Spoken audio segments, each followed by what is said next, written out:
But, okay, are we good? We're good. What's going on? We have to wait to see who's available. The unfortunate thing is we can't set something for, because there's no guarantee people are going to be here. And the other issue is how long it takes people to show up. Could be now, could be a half hour from now, could be 2 hours from now.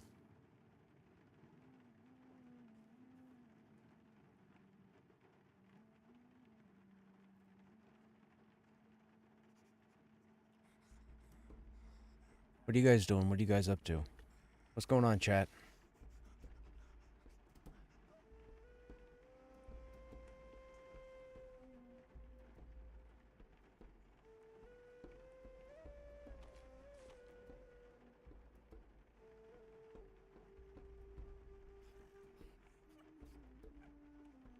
I can do a guild invite if you want to log your tune on.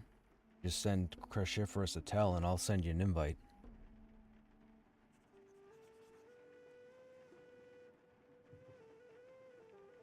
Well, we'll find out. If it's Crush, if it's not, I'll switch over. I'm not doing anything anyways. I'm just in the bank.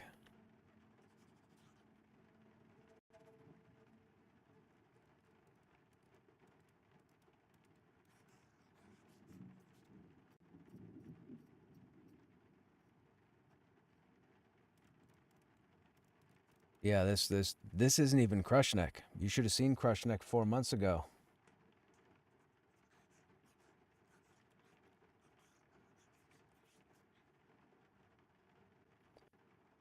Yes.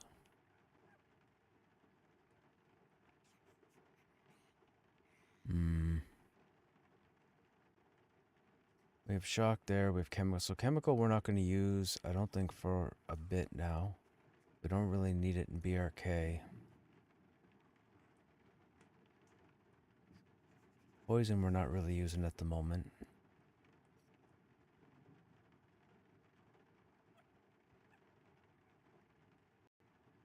That's our agility gear. Why is that in the bank? Oh. We had our endurance gear. Okay. And then this is awareness.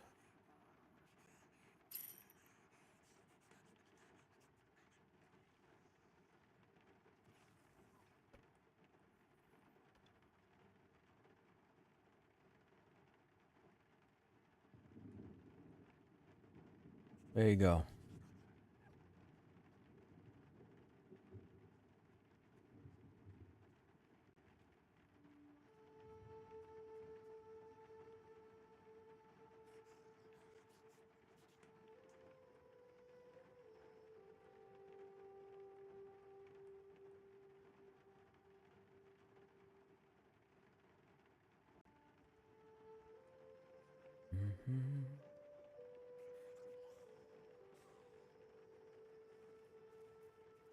We haven't really needed the grappling hook. Okay, right on.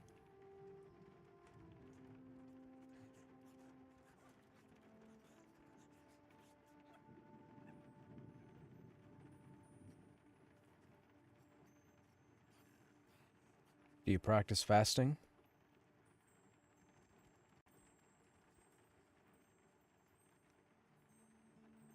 Yeah, I did it as well.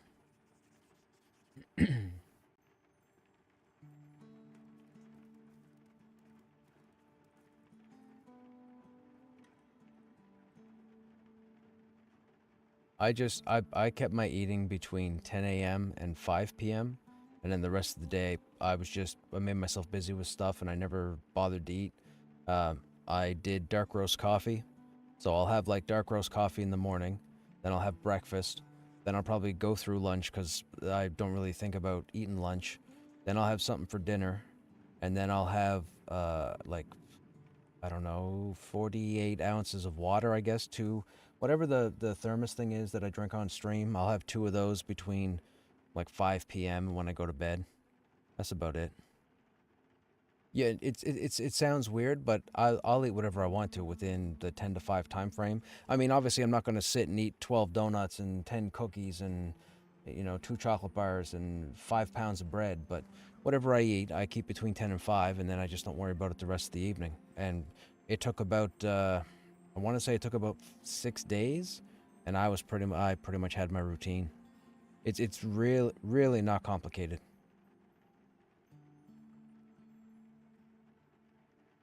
Yeah, and if you can afford it, if you can afford it in your financial budget, whey protein is always a solid crutch as well, because it'll actually add weight to your stomach to the point where you won't eat as often because of the protein. Yes, specifically whey protein isolate, isolate. You could do grass-fed whey as well. I don't really do it, and it's talked about by a lot of people who are like on the vegetarian vegan kick. It's not my thing, Um, I mean, it works. It's just not my thing. The whole thing with being vegan or vegetarian or what have you is that you have to supplement it with like iron, uh, other proteins. So plant protein is fine, but you need it's like 2 plus 2 equals 4, and all you have is the first two. So you still need the two to go with it to equal 4, and that two would be the supplements you would take. That could be a lot of hassle and a lot of headache, especially if you don't want to get too technical with it. But I will tell you, if you limit your eating window to 9 to 5, 10 to 5, and then you really just don't think about it in the evenings, like watch a bit of TV, maybe get on the computer. You say you go to the gym. Go to the gym. I don't know if you do that during the day or if you do it in the evening. I don't know if you have weights at the house. Like, just to give you a rough idea of my day schedule, I don't eat salads. I'm not like a rabbit. I'm not preaching health things, but I can tell you that just before COVID started, so the end of 2019, my worst was about 265 pounds.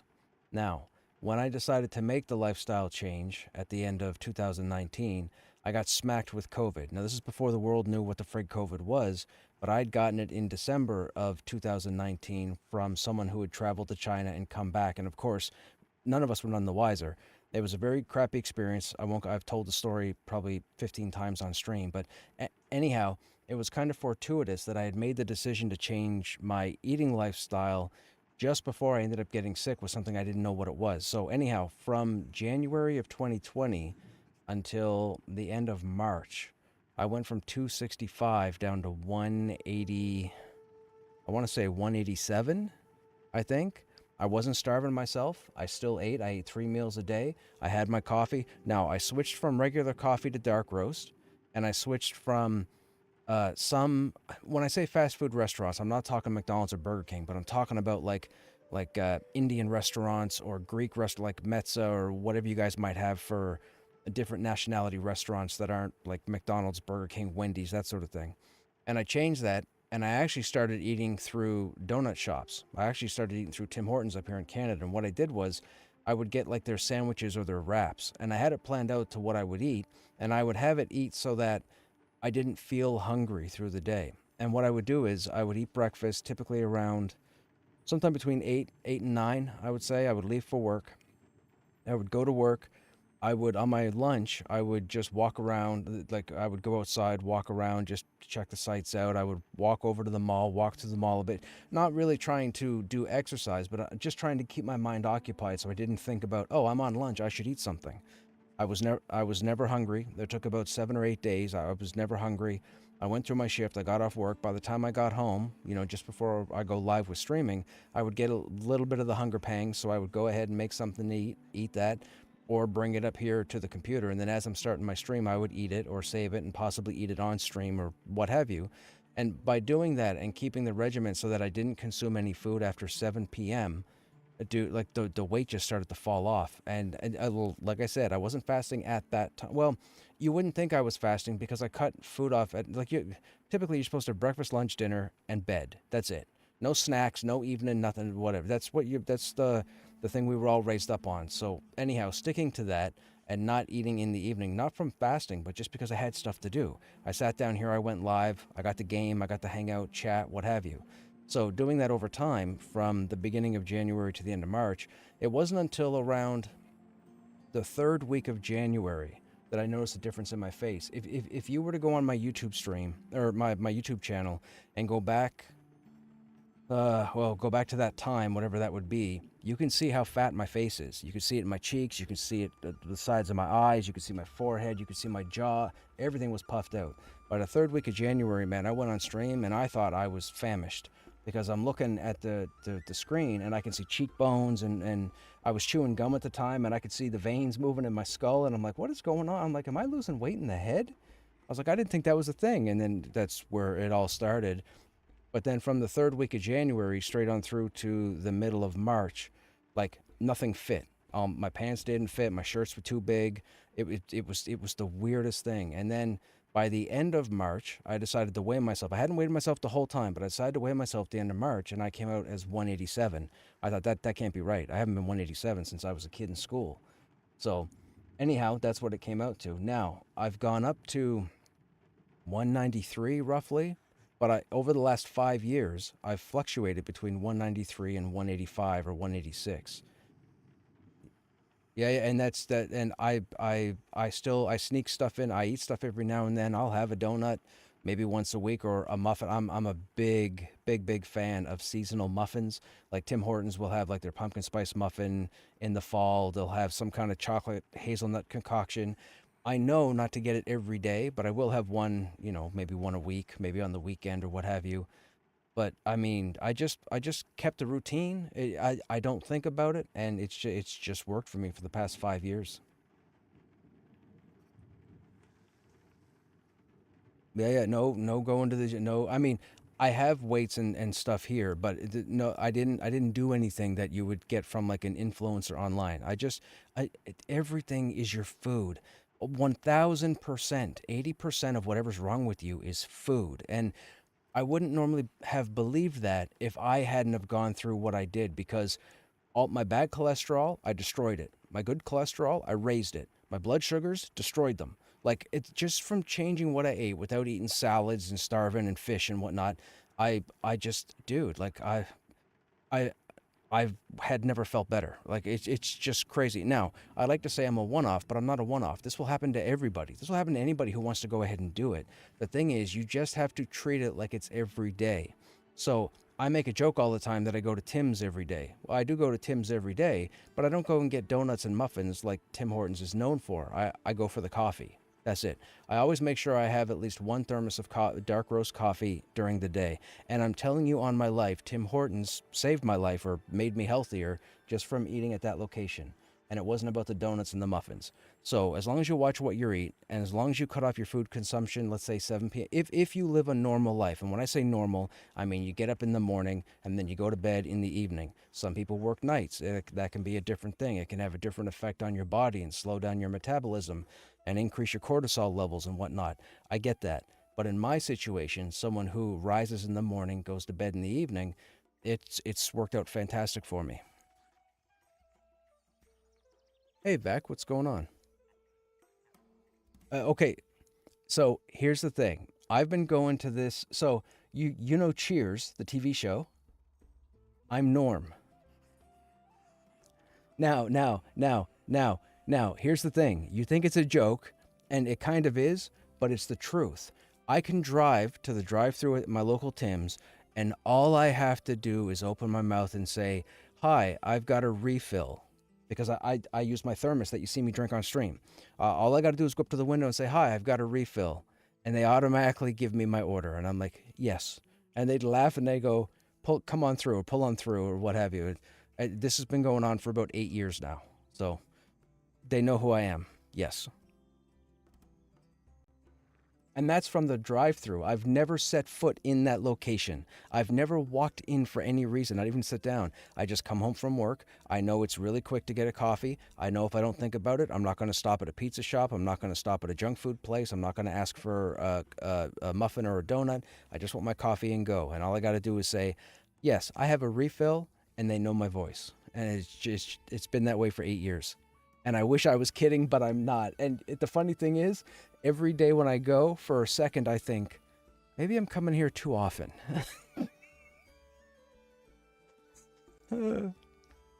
I love my coffee. Hey, Cross, what's happening? Uh, both. I would say, well, so I drive to work. It's a bit of a drive, but I drive through two cities. So you could say I'm in the city.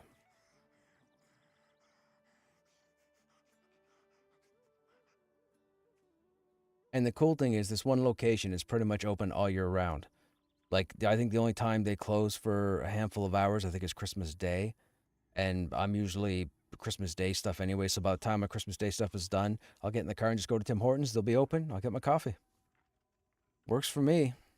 But I in all honesty, Tim Hortons, as far as I'm concerned, Tim Hortons saved my life because it made me way healthier than I've been in a very long time, and it was just from going to Tim Hortons, nothing else. And a lot of people get weird looks on their face when I tell them that because they're skeptical, but that's the honest to God's truth. And it was only that changed everything for. I mean, my mindset, of course, but I never shirked away from Tim's, and I believe switching to dark roast coffee is one of the best things you can do. Now, here's the thing: if you don't drink dark roast coffee and you drink coffee, dark roast coffee is going to taste absolutely disgusting when you start. Like, absolutely. It doesn't matter where you get it from, it's going to taste disgusting. But after about 3 weeks, you're not going to want to drink regular coffee. Now, if you don't drink coffee at all, dark roast coffee is still going to taste kind of bitter when you get it. But over time, go with milk instead of cream and just, say, add a bit more milk or whatever until it's fathomable for you. And then when you're comfortable with it, lessen the amount of milk that you put in it over time. And you'll find that happy balance where you're good drinking as much dark roast with less dairy as possible. And I'm telling you, that alone has sustained me for 5 years. Just about to get the grind on? Right on, man. Right on. It will. Dark roast has flavonoids inside the actual dark roast. It's kind of like dark chocolate. Anything above 70% is going to be healthy for you as opposed to anything under 70. So when you're looking at chocolate bars, if you see cacao 70% or 84% or what have you, it's going to taste kind of pasty, but it is healthy because of the flavonoids that are in the cocoa that will help you lose weight and make you healthy. It's an acquired, it's like they say, all the stuff that's bad for you tastes good. So the really dark chocolate is an acquired taste, but if you right, right, but I've had a lot of people try it and their opinions have been it's absolutely awful. But any cocoa amount above 70% is going to be the healthiest you can consume for chocolate. And you can eat quite a bit of it. I'm not saying you're going to pig out on 3 or 4 chocolate bars in an evening, but you could probably have half a bar, in one sitting or what have you.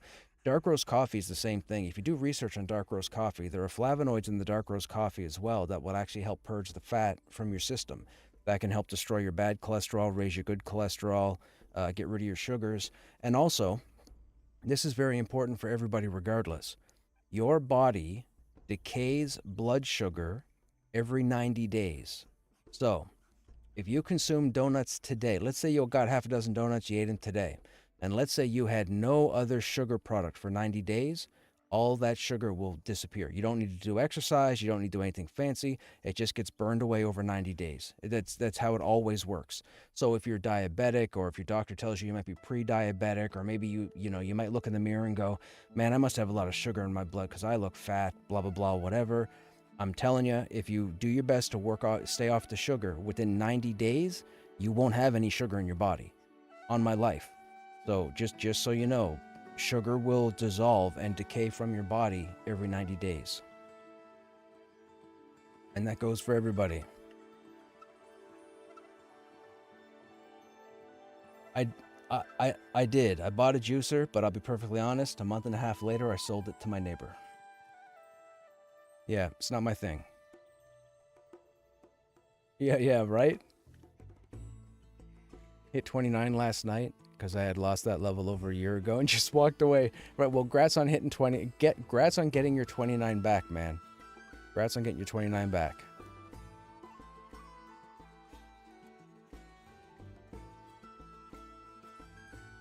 Just talking to my guildmates.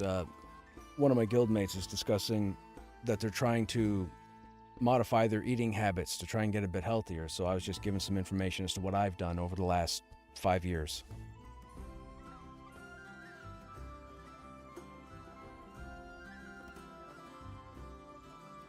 Huh? There is? Who's playing? Yeah, I was gonna say, yeah, no, it shouldn't be.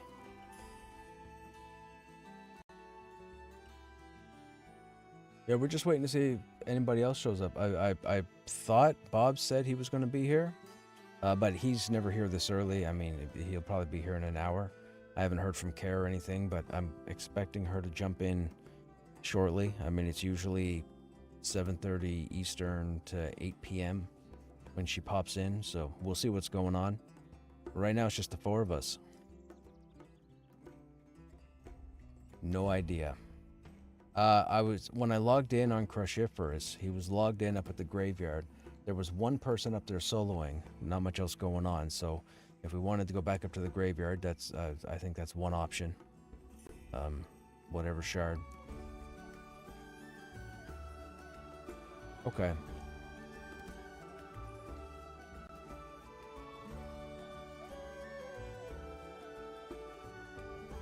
Ah, okay, gotcha.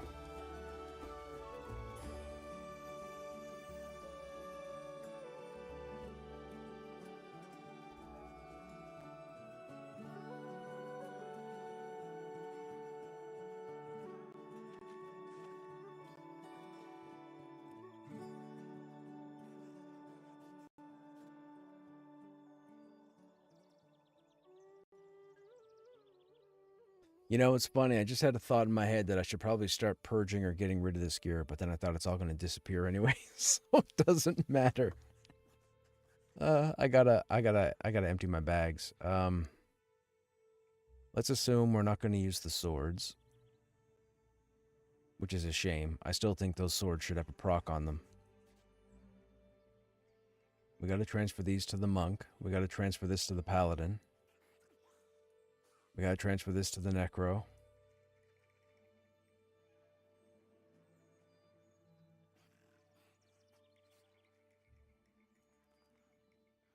There you go. It's having to put up with all these people.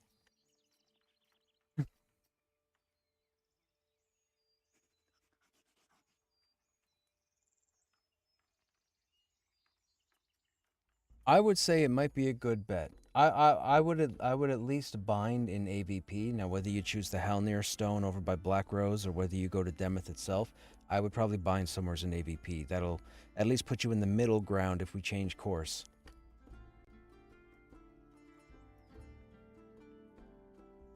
Endurance, endurance, endurance, endurance.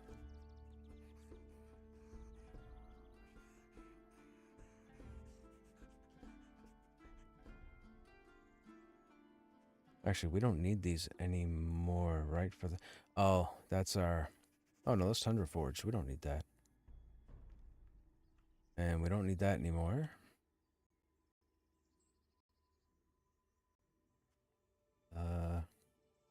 Fire, fire. Now, I'm questioning whether I should put that on.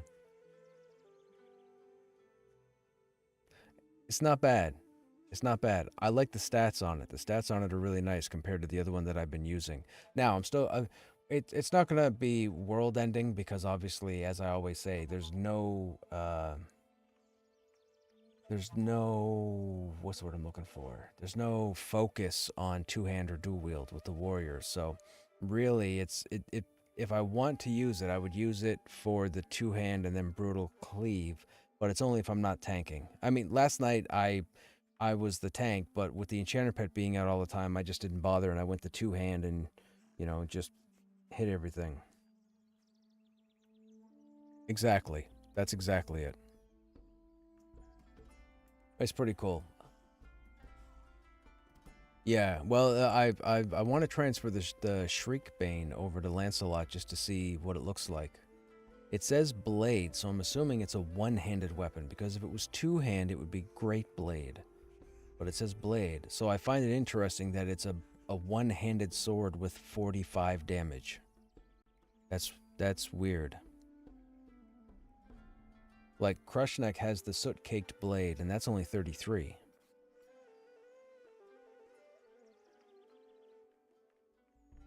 And then I have a two-hand, the Twisted Thorn Blade, which has 47. So again, the one-hand sword with 45 is kind of crazy.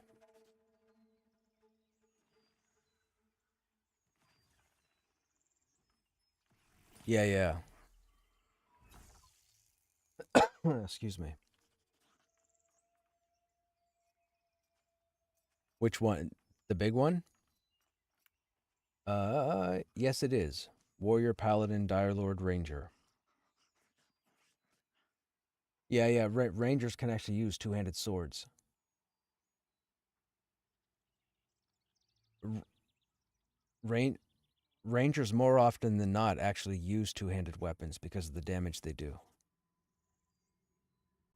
It's very rare you'll see a ranger outside of a bow. It's very rare you'll see a ranger who has a solid two-hander using smaller weapons. A lot of rangers use the two-hand. They get in, they do their melee with the most damage possible, and they jump out and do their ranged. Then they get back in, do their most damage, jump out. So if you can get like a war gavel or what have you, or I'm not sure if a ranger can use a war gavel. Anyways, if you get one of the larger two-handed weapons and put it on a ranger, it's pretty disgusting.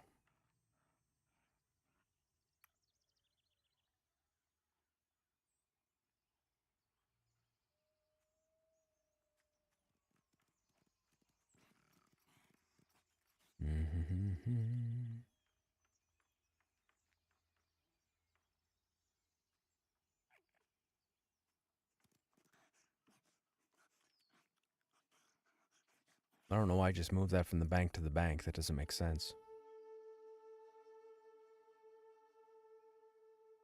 The writhing stud. Do we put the writhing... I mean, we could. It gives us the proc, but we lose... we could lose 3 agility. We're up to 48. We're at 45 agility right now with no buffs. It's crazy. My agility is so much higher than everything else. That weapon sounds awesome, but it's on par with the old EQ night-only weapons, right? Yes. Yes, that's correct. It's paladin only. We have a paladin only Shriekbane, and we have a warrior only hammer. Which is interesting. And I believe this weapon comes from Black Rose Keep. I believe it comes off of Chef Ramsley. I think. I mean, it's called the Tenderizer. I assume it comes off a cook. But I want to see the Shriekbane on the Paladin. I mean, we don't need the Heavy Splitter anymore, so we could bank that. Which means we don't need the Bastard Sword anymore. So that frees up there. We have the Spiky Poker of Stabbing. Actually, you know, we could probably put that in there for now. Is that another Writhing Stud? No. Orc Fang Earring. Okay. This was Fire Resist. Where's all our Fire Resist?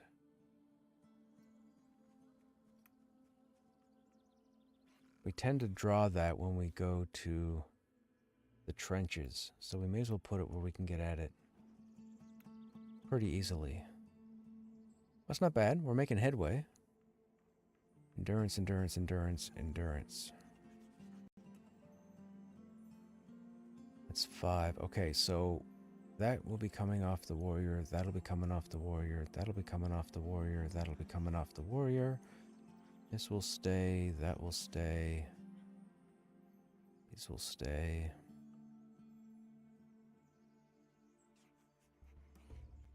Petrified Band.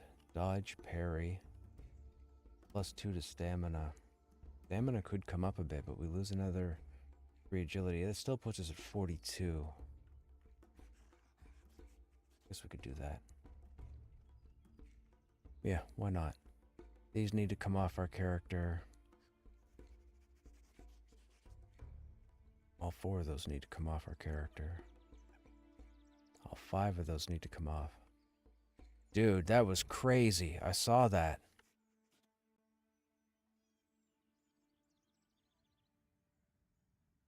Saddlebag. We have a saddlebag that's supposed to go to somebody else. Don't know why we have potatoes.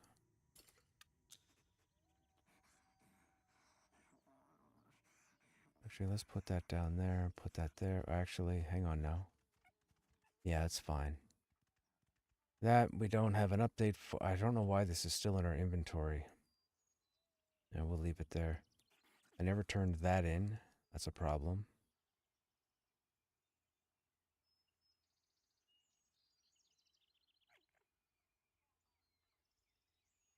We don't need the silver quaff anymore. Or coif. Coif? Quaff? I don't know. So that frees that up. So we have 3 slots here to fill. So we could go there, there, there.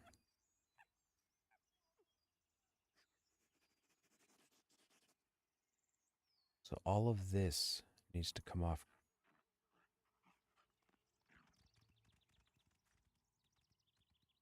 And then the thorn blade we'll put there. The spear will more than likely go back on when we're not using it, but if we do that and that, then that goes there. The shield, yeah, okay.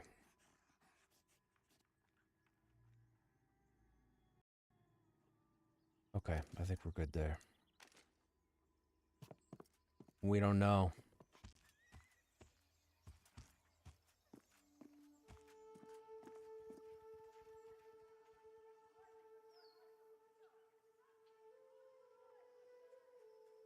Do people raid the Spider Queen? They have. I actually have well, the guild that I was in at the beginning of EA, we actually have the world first kill of Aganoct.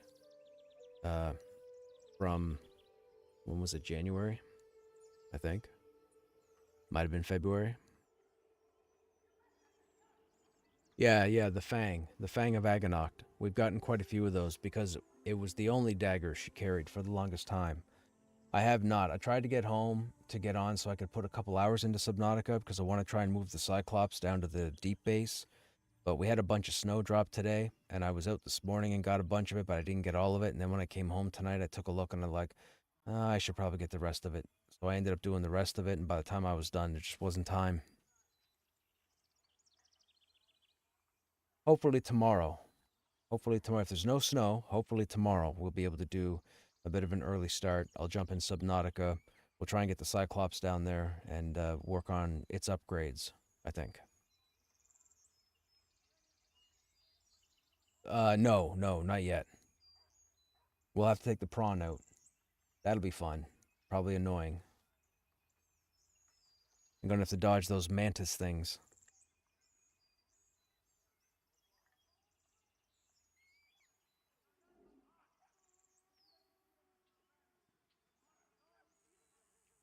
Okay. Yeah, the rogue that I run with has a Fang of Aganoct. Actually, I mean, apparently Aganoct drops a few things now. They threw some other gear on her recently, so she doesn't just drop the dagger anymore. But she used to only drop the Fang of Aganoct, so we would only kill her for however many rogues were in the game. There was a scarf that dropped for necromancers only. Uh, that's for the head. 10 AC, 3 stamina, 2 intellect, 6 charisma. What else did we get last night? The paladin sword. I think that's it. But mind you, we didn't get the named. The named is who we want. No. We went through two night cycles and had the placeholder every time.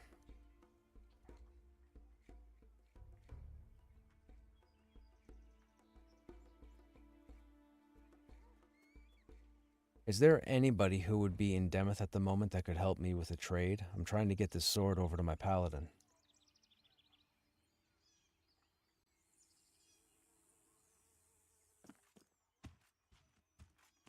Okay.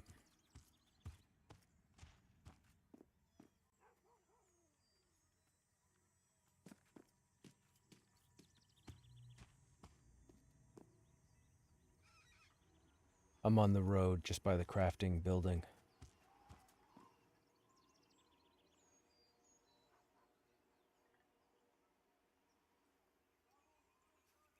That sword is so big.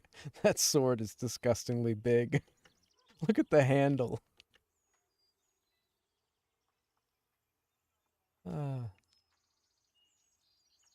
It shows you the bow?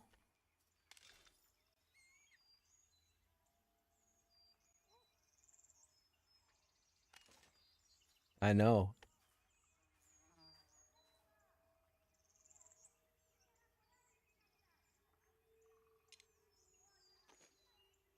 I got a tune named Lancelot. I'll switch to him now, and then I'll meet you right here. I'm not going to talk about politics, but it's getting to the point where I can't even game anymore without it being in the back of my mind. Dude, man, the world is a crazy place, man. You don't think the world could get crazier, and then it gets crazier. I hear you. I hear you. I can talk about it all day long and not be bothered by it, but unfortunately, when you're dealing with the internet, you know, we used to have conversations that lasted hours on stream years ago about politics. We talked about politics, religion, all of it. We used to hang out with a bunch of really cool people, man, who didn't get up each other's asses and whine and complain and bitch and moan and argue. Everybody had sensible conversation. You can't do that anymore. So, thank you for not bringing it up or for not talking about it. But yes, the world is a interesting place right now.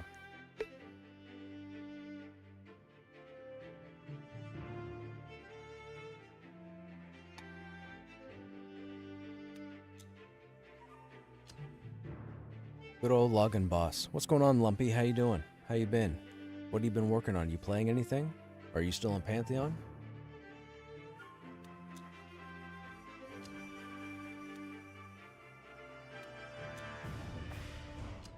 To anybody in chat, I noticed Joppa was streaming today on a cleric. I didn't get to watch any of the stream. Did anybody tune in? Was anything talked about? Did he mention anything he was thinking about making changes to the cleric, or did he bring up any other classes? Excuse me.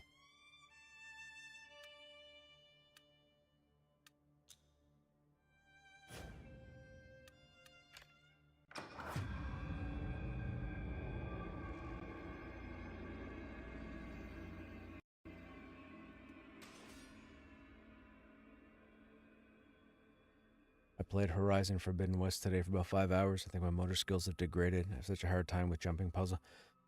Dude, don't jump into Guild Wars 2, man.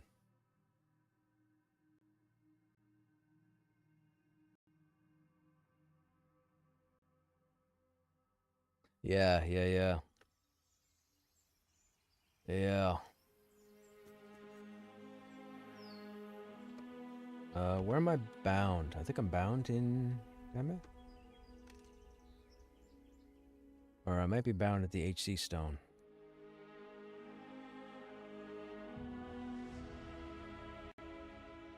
Well, so, Prime Minister Mark Carney right now.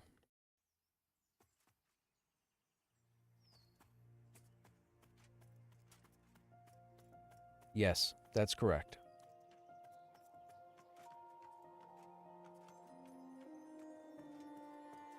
Katy Perry. Yeah, man, look, whatever. I don't know.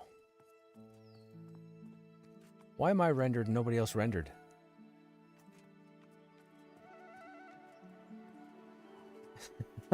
Yeah, whatever. I was rendered in full armor and everybody was in their underwear until just now.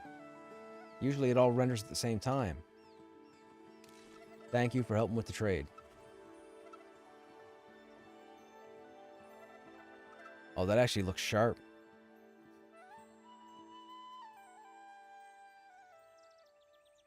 And it is one-handed. So it's a 45 damage one-handed weapon.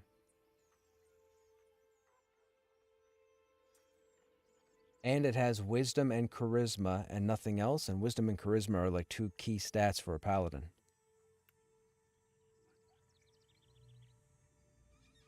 That's what he's using right now.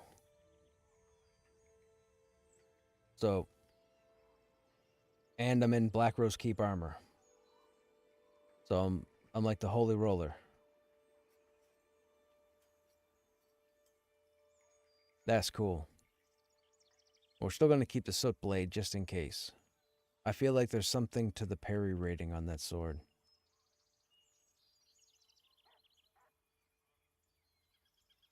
You don't need crow feathers.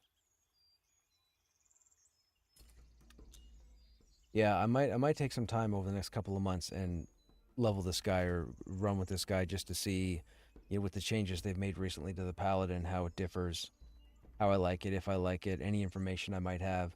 It also gives my viewers, some time to process if they want to play a paladin versus a warrior or whatnot.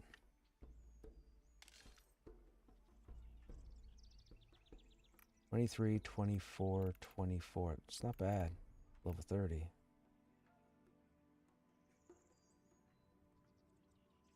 Yeah, like Oath of the Valiant is 30 damage at 3.9. That's two-hander.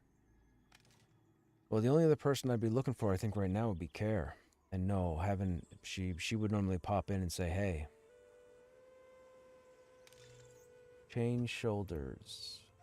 2 strength, 1 dex, 28. 1 strength, 1 dex.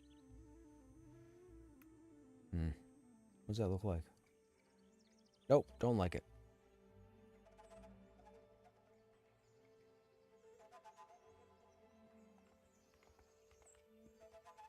Oh, that's good to know.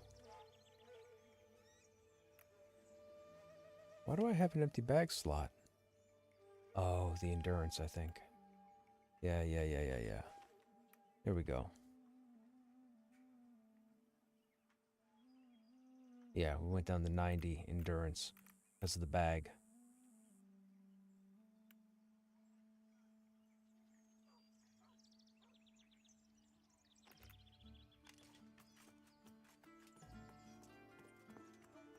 I'm gonna go out and hit something real quick and see what the damage is on this.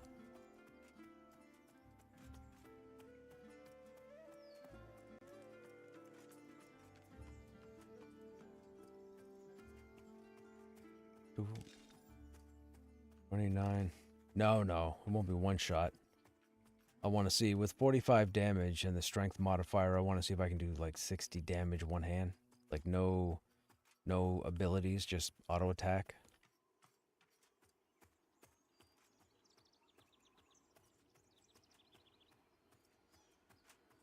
Mind you, this stuff is really low level, so it's probably not a good judge. 66 damage. 71 damage. 115 on a crit. I gotta find something a little higher. I'll go over to the orcs. I think the orcs will be at least green.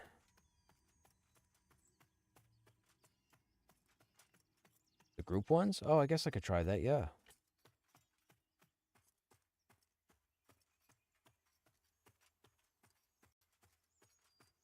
This will be interesting. Final Fantasy 14 is jumping puzzles too. Yeah.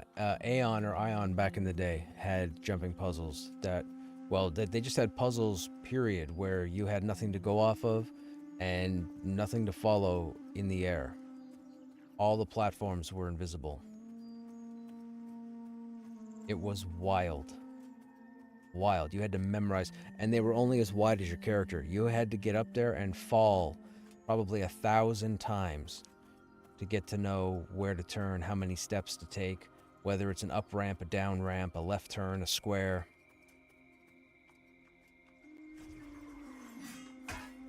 I forget how to play, by the way.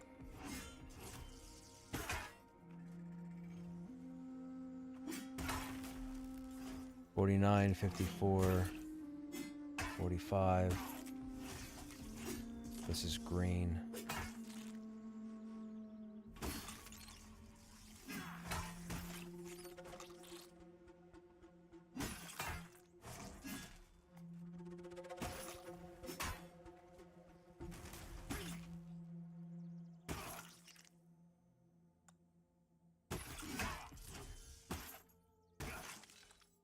Wisdom is 24.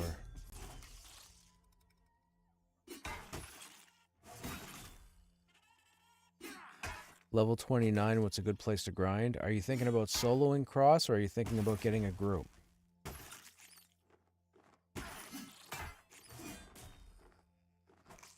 Grouping, level 29.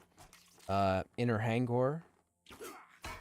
Black Rose Keep, just after the first bridge.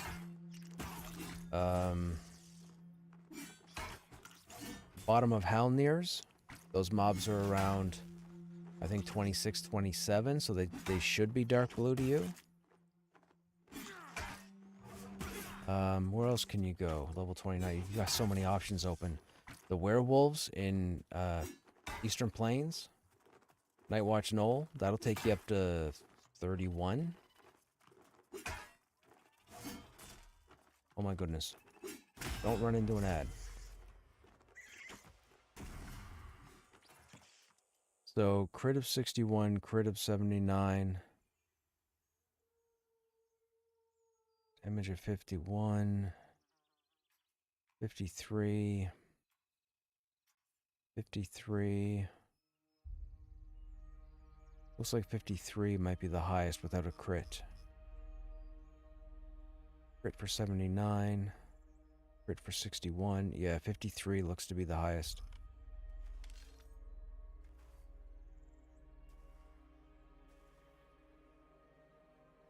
Now, question is, does strength... Yeah. We have two here. One for 79, one for 61. Not bad. It looks like 53 is still the highest. Nightwatch Knoll? Yeah. The highest level in Nightwatch Knoll towards the top, I believe, is 28. 28 or 29. So you could definitely go up there and grind at 29. Hands down. I mean, Nightwatch Knoll starts on the ground, I think, at 24. 24 is going to be dark blue to you at 29. So that entire mountain is a phenomenal XP for you. Plus, I do believe they moved the names around there. So while you're crawling through there, you don't know what you're going to get or who's going to spawn. So you get some gear out of there as well. And there's some really nice stuff there. So if you're in Eastern Plains at the moment, Nightwatch Knoll is an option.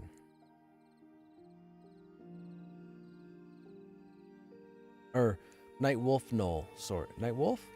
Nightwolf Knoll, I think it is. I keep saying Nightwatch, but I think it's Nightwolf. It's the big mountain anyways. Alright, what is this? That's a widower, so they backstab.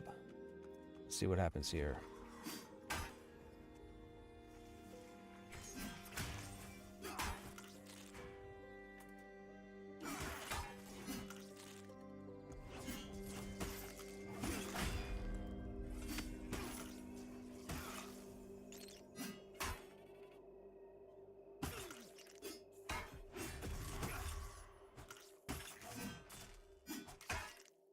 .53 again. 53 still looks to be the... Oh, 55. 53 again. Don't count that 67. That's a crit.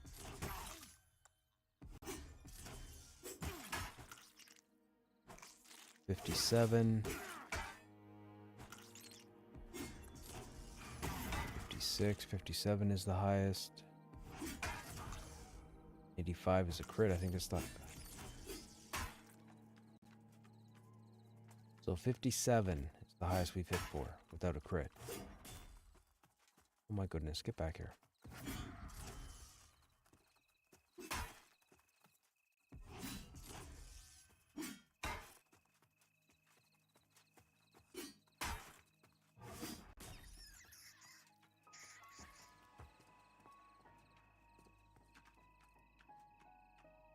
Okay, I think that's solid enough.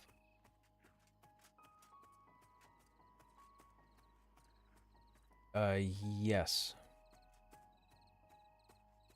The lichens? Yes, the lichens.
I gotta say, with this sword, we look very paladin-y.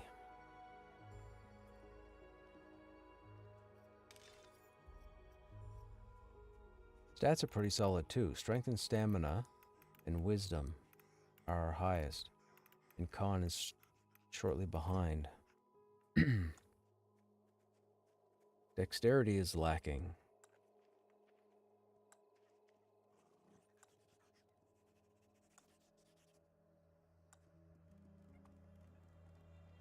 Threat modifier is strength. Damage modifier is wisdom. So Aegis is pretty solid then, because strength and wisdom are pretty high. Dexterity again. So our dexterity is suffering.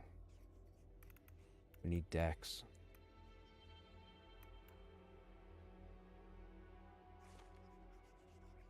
We don't have anything for dex. Dex jewelry, maybe? Probably get a dex earring. That would give us 3, which is the 19.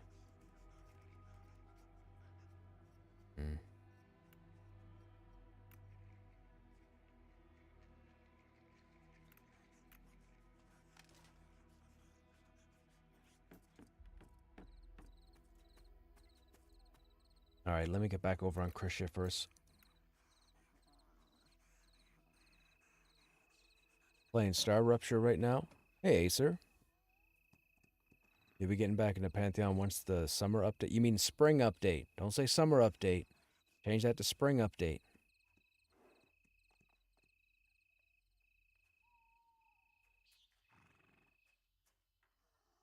Don't say summer. Don't delay them. Yeah. Spring update. Start saying summer update. You're gonna start some bad juju.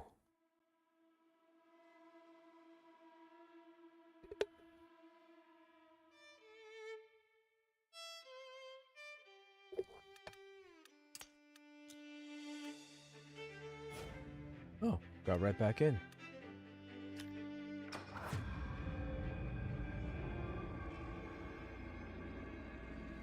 Yes, you do. Yes, you need to dust them off.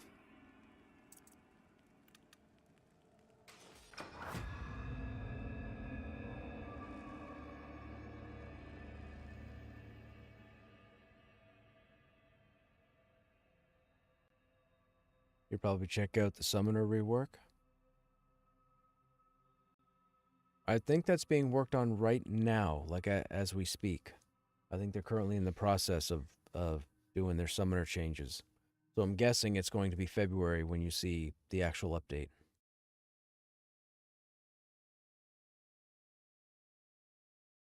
I want to say it seems like if they say January, February, it's going to be February. If they say April, May, it's going to be May. If they say sometime in the spring, it's probably going to be May.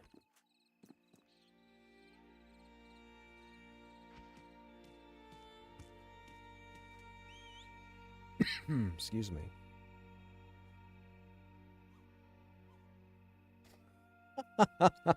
My game hasn't rendered. I've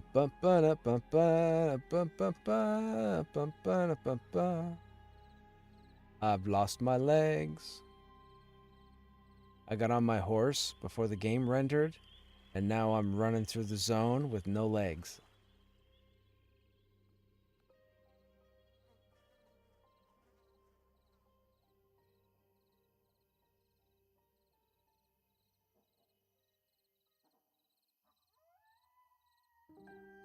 I think the game's trying to tell me I need to lose weight.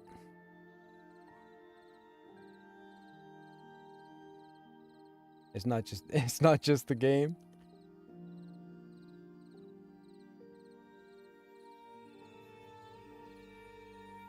PHAT, right? PHAT.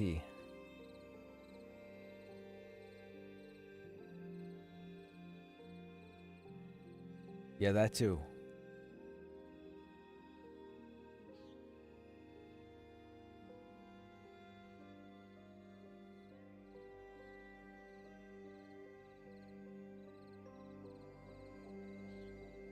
Now are we gonna render on the bridge? The bridge is a different asset, so we might actually render. Nope. We'll render when we zone over. That'll happen.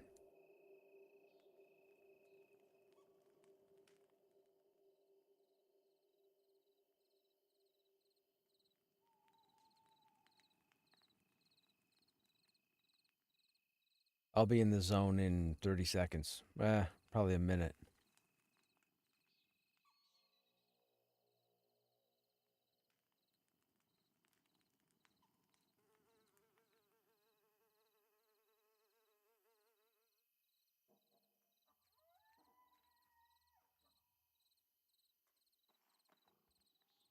I'm trying to get there, but I feel like I'm moving at half speed. Interesting.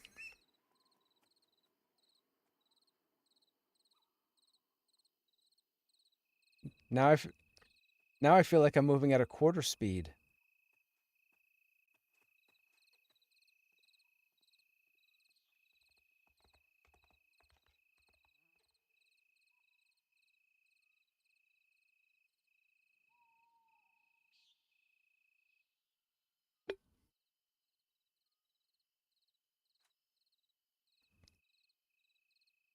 I don't know what's happening.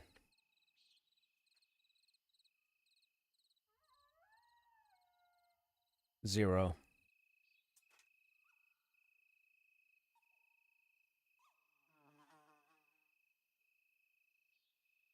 It'll fi it'll fix when I zone. I wonder, did they give her a quest yet? No, they didn't. They need to give her a quest, man.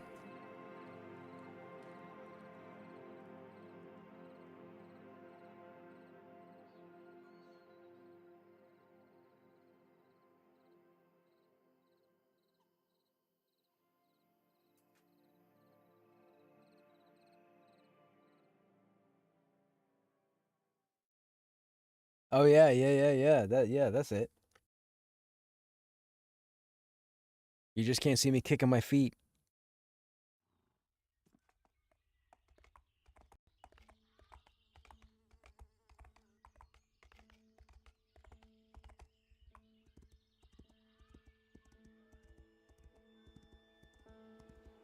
True.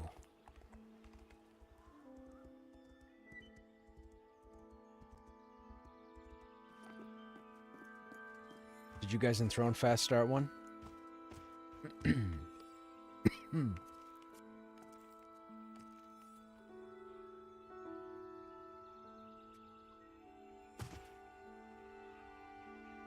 Oh, she beat me to it.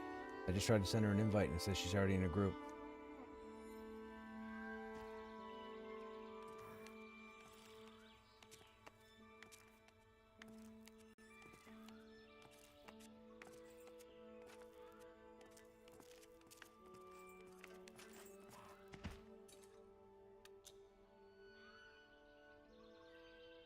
I think so.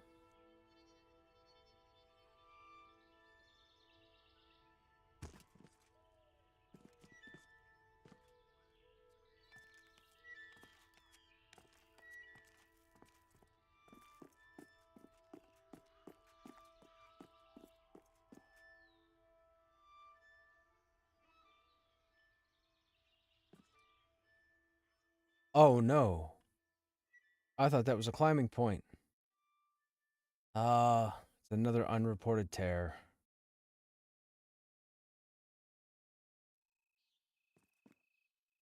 Yep.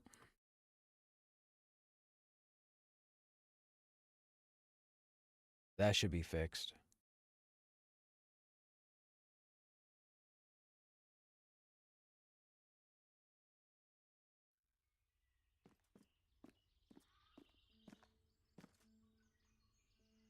I thought we climbed up right from the... We climb up right from the stone, right?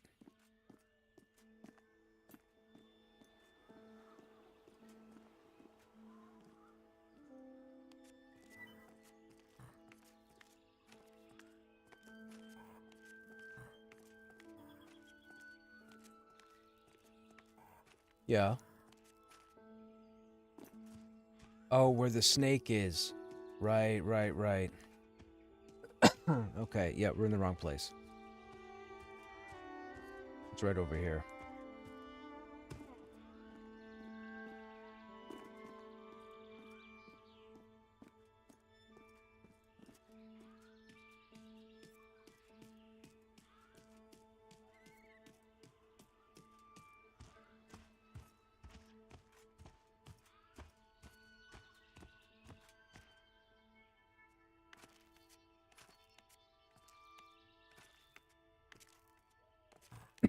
Excuse me. Oh, we still got this cough, chat. I'm starting to believe it's permanent. What is the bug reporting mechanism? You have to go through Discord, Hollywood. In Discord, if you go to their official channel, you'll see the actual bug channel that you go into to report a bug. There's a form where you'll fill out information. They'll ask you things like, what is the lock of the issue? What did you do to repeat the issue? What should happen? That sort of stuff. I've reported, not that tear, but I've reported the same, well, I've reported a couple of tears, but I reported, what's going on? I climbed the wrong. I've reported the same tear 4 or 5 times, and I've gotten 3 messages back over the last 6 months that has said, we've received your bug, and I'd already sent it off like months earlier. Anyways, it still hasn't been fixed.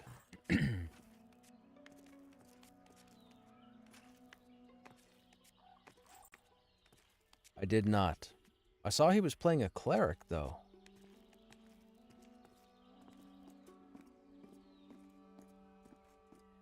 I expected him to do his warrior. Is he going to be leveling a cleric now, did he say?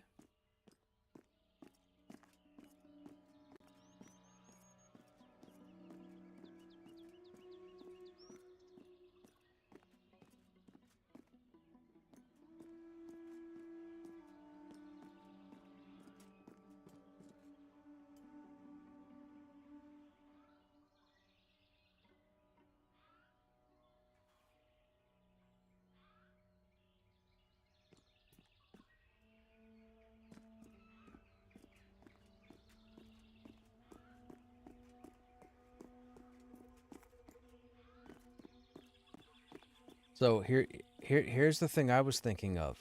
Regardless of classes for whatever, like patch January, February, once the spring update hits and masteries hit, if you think all the classes aren't getting looked at again, you're smoking some of the good stuff that I want.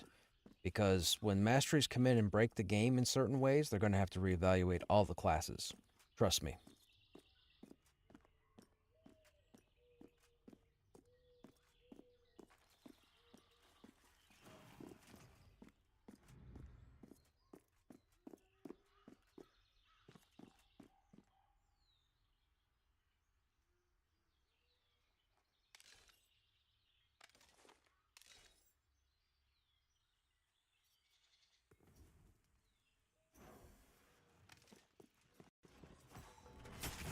That is a good question, Buddha. I'm not sure. What do you mean? Like on the reset? Oh, yeah. Oh, wait. Yeah, you're here. Yeah, no, you do it. I mean... Yeah. I'm gonna put it on right now.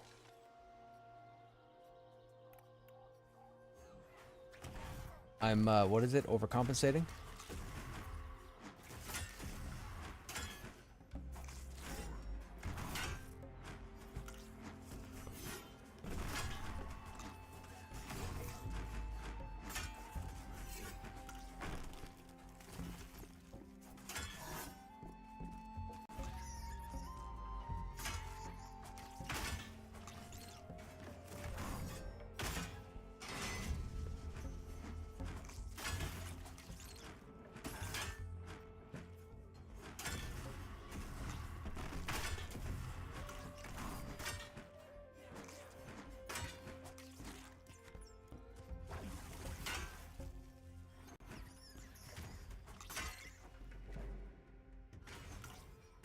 I'm cruciferous.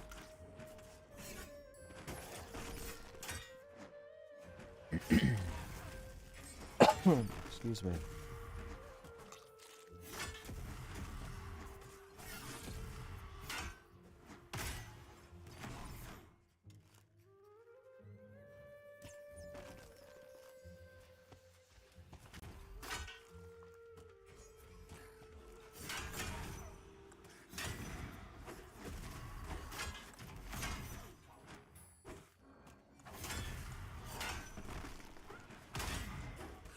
Oh, 267? I have shaman buffs. Now I have the chanter buffs.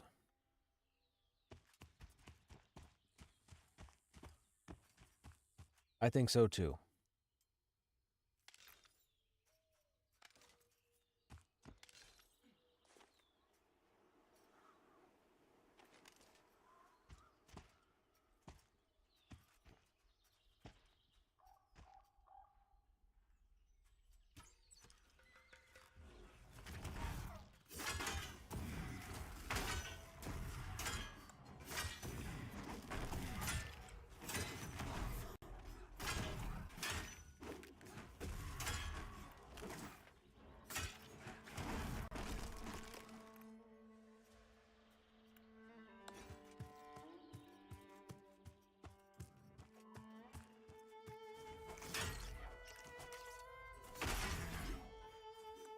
Oh, 177 forward swing? Yes, please.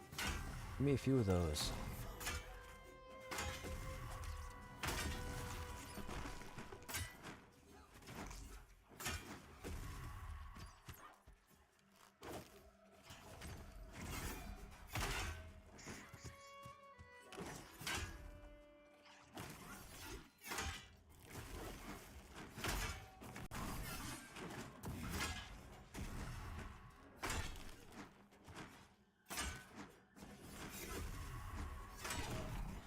Hey, super, what's happening? Love that sword. Glad there's a nice katana in the game now. Yes, for sure. And on an ogre, it's ridiculously huge.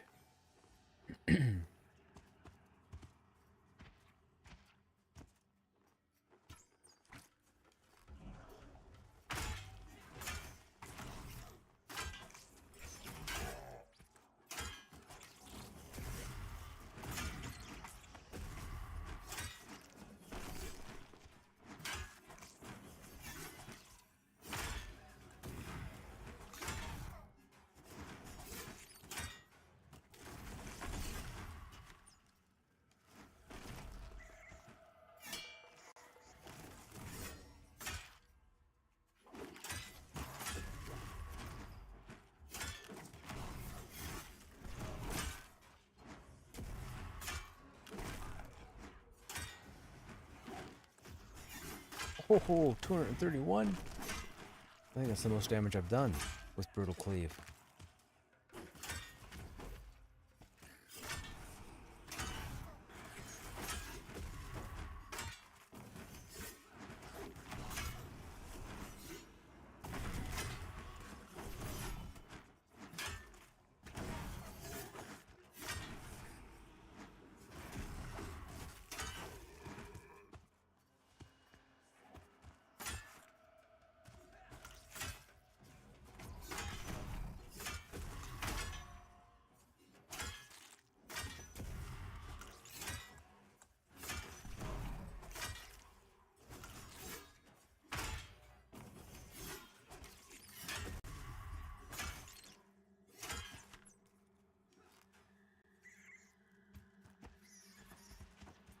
Okay.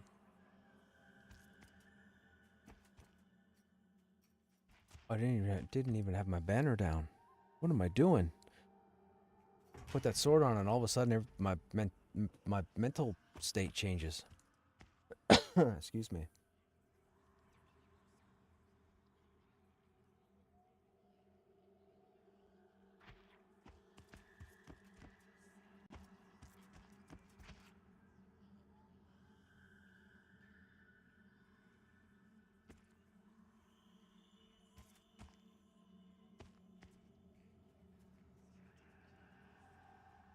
How you guys in chat doing? What's going on? How's your guys' Monday?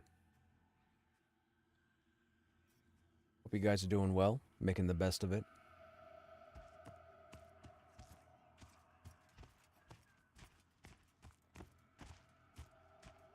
Oh.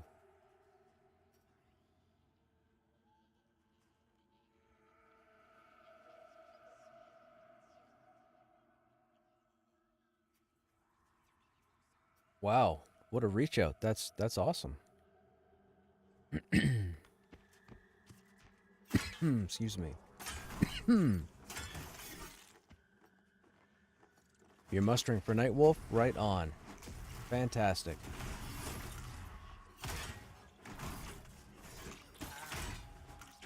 So, when chill mode, so you guys may have known that about 10 years ago I got addicted or sucked back into EQ again, and I ended up meeting this guild called Chill Mode. So well, not meeting, but creating Chill Mode. We were part of some other guild called Cryptic Skulls, but then we started this Chill Mode guild, which turned out to be phenomenal, and probably 8.5 of the best years of MMO that I've taken part in. Anyhow, after the first year, they started a chill mode meetup. And then all of a sudden there were locations where we would meet every year all through the States. Unfortunately, I never made it because I'd have to sell 3 families to get down there with the price of travel up here. Dude, they crucify you 7 ways from Sunday with travel nonsense, but they started holding it every year. They had it like in Vegas and I think New Orleans and then Tampa, and it's pretty cool. All spawned from just EQ players who wanted to chill, hang out, do some stuff for 4 or 5 days, you know, in real life. It's pretty cool. I'm sad I missed out, but, you know, whatever. Life is what it is.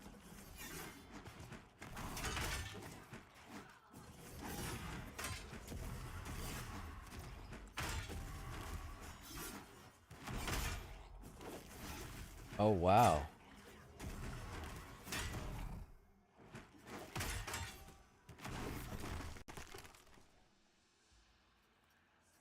Did you decorate the place like the Tower of Frozen Shadow? Chapel?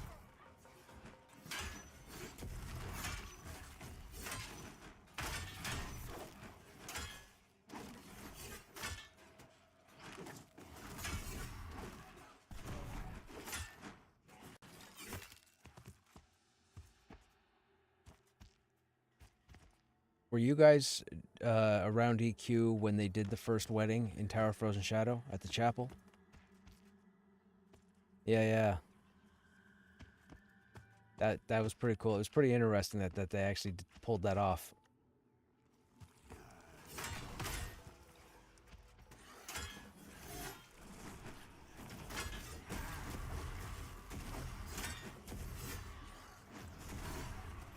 You've been to an EQ wedding? Dude, that's wild. That's awesome.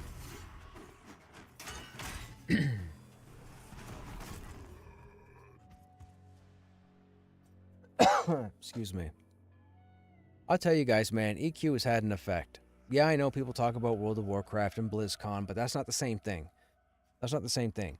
EQ had people, groups of people that would put on events, not the company itself. Now, SOE had SOE Live, which was short-lived. It only lasted a few years. But, man, like, EQ had a special something, man, for people. And that was 30 years ago. So, like, EQ was something else compared to all other MMORPGs. There was just... You wish you could Vulcan mind meld. I don't know if you guys follow Star Trek, but you wish you could Vulcan mind meld to, you know, people who grew up with WoW and Final Fantasy and whatnot, and just give them just an inkling of a taste of what it was like in EQ. The internet was brand new. There was no other game to play except Ultima Online, and it wasn't even the same thing. Like, EQ was just something... It was something that will never happen again. Never. Maybe 1,000 years from now, we're all long gone and civilization is rebooted, current day technology. Maybe they'll have an EQ 47.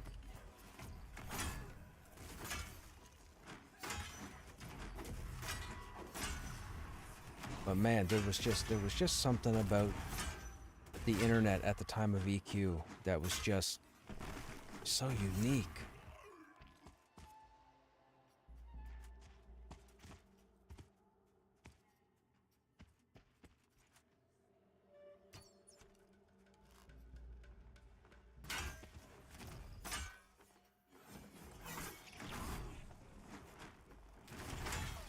Sucks that I'm just now giving it a fair shot. Wish I'd done this a long time. Oh man, like, dude. Nobody looks in EQ's direction. I was hoping all the people that used to watch me on stream before I got sucked into EQ, I was hoping those individuals would have checked out EQ when I was playing it, because I went full Krushnek on EQ. We did everything. We had like 100 people show up for a 72-person raid. Like, we had everything going on. The only thing I didn't have was the whole guild on stream in voice, because that would just I wouldn't be able to take it with my viewers. My viewers would be saying, "Who said that? Who was that? What were they saying?" Because when you got 72 other people all talking roughly at the same time, dude. Yeah. It was definitely something. But the first thing in everybody's head, they look at EQ and say, "Nope." Which is funny, because a bunch of people play old school RuneScape, and I mean, if I'm choosing between RuneScape and EQ, I'm going EQ for graphics. So, just saying.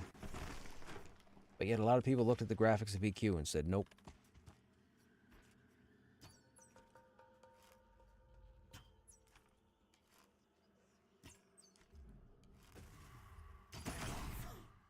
Yeah, for sure, Hollywood, for sure. But those people that are playing, I think the only Project 99 stream, I think, is the Auction House, or the Auction Channel, I think.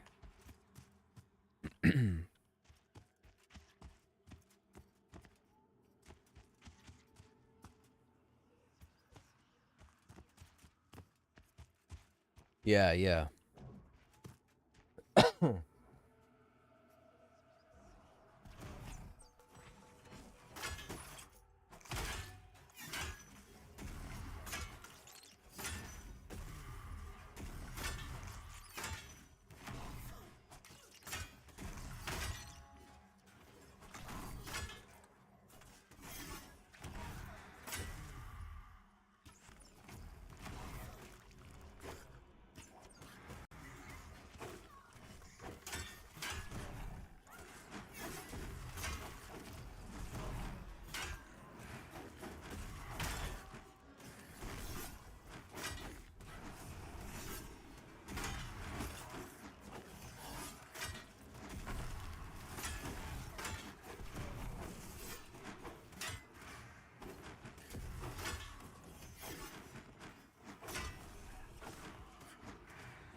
To be fair, back then it did not handhold at all. No. It was just like Pantheon, man. Just like Pantheon.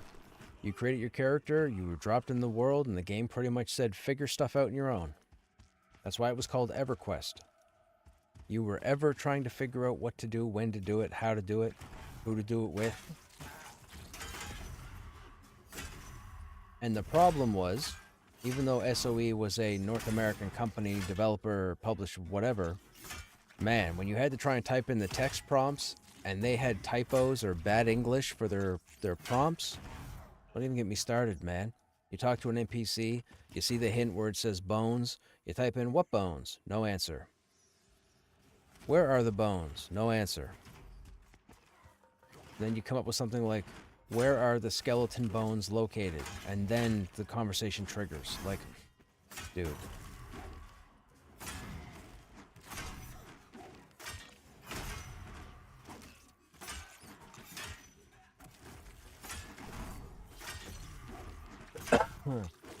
Oh, this cough. Yeah, but certain triggers, you had to be specific with a statement that you never would have thought to type. Think about the epic quest. If you ever did an epic quest in EQ, think about the epic quest. The triggers were broken.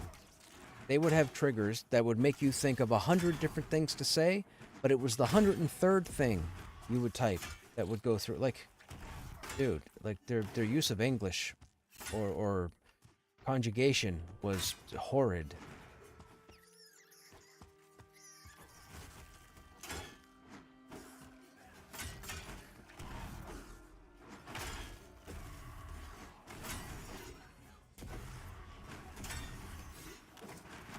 Did I just see a rectangle?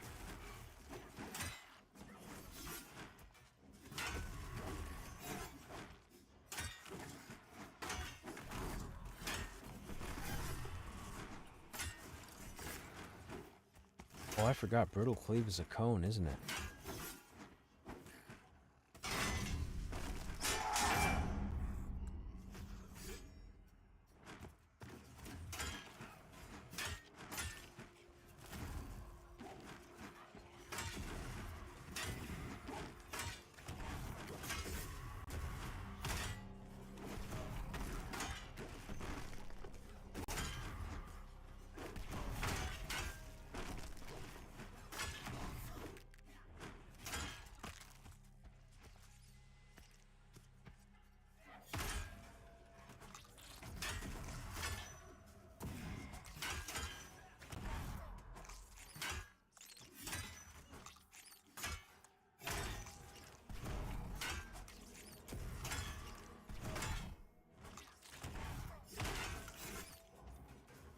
Yeah, he's probably 10 feet from me.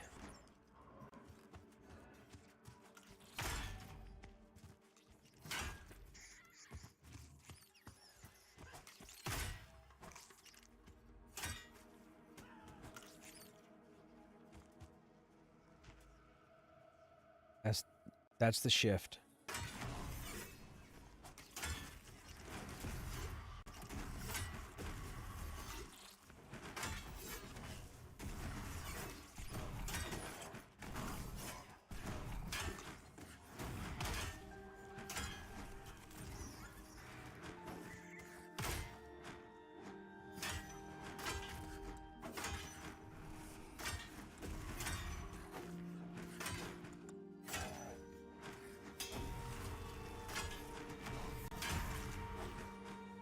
I'd forgotten about the call and response triggers. Yes.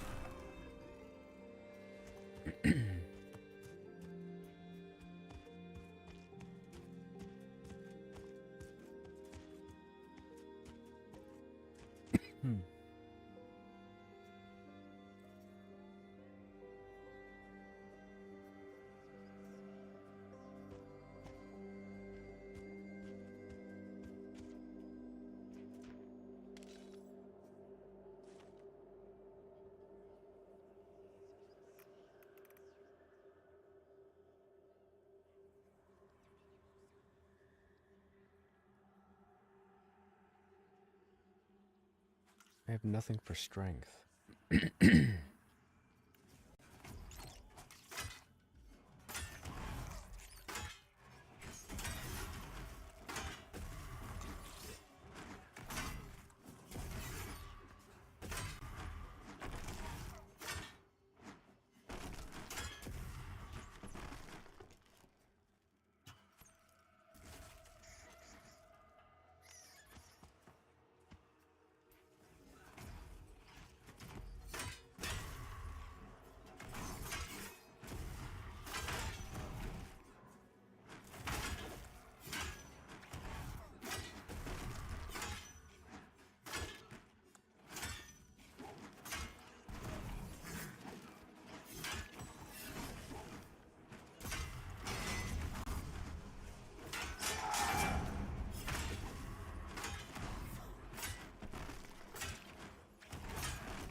That was interesting. I held aggro in that fight. He had 10 stacks of phantoms, and I didn't taunt. There's no way I did that much damage.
Rowlick, Rowlick, Rowlick.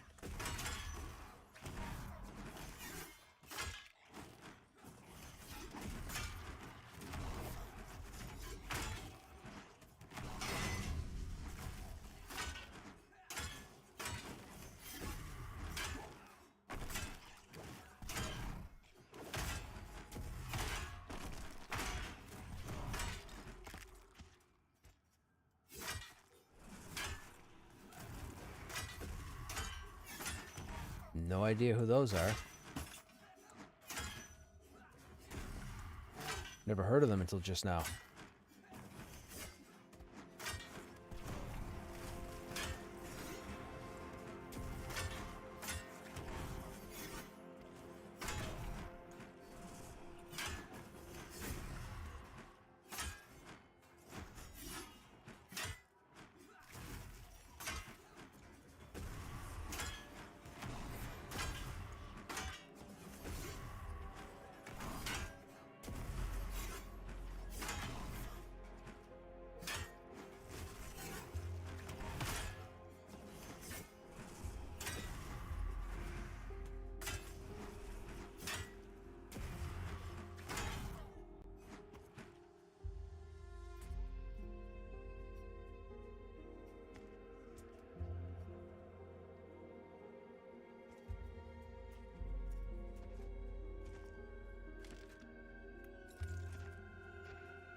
Damn it.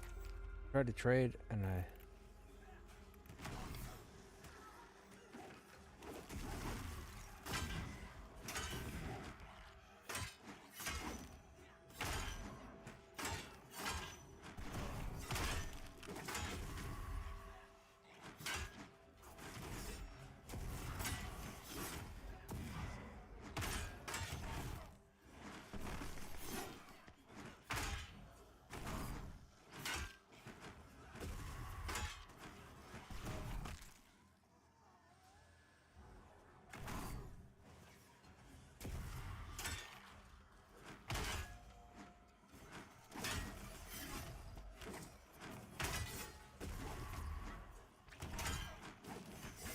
that happened a couple months ago, the update.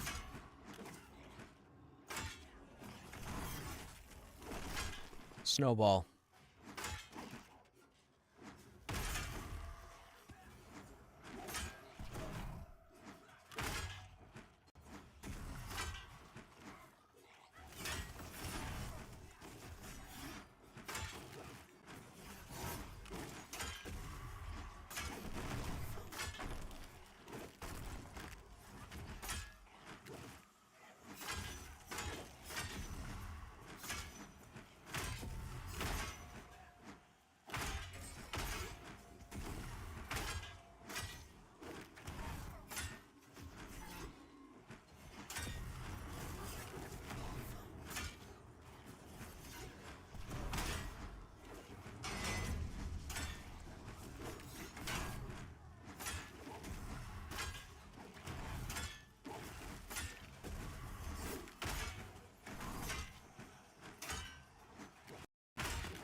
Yes.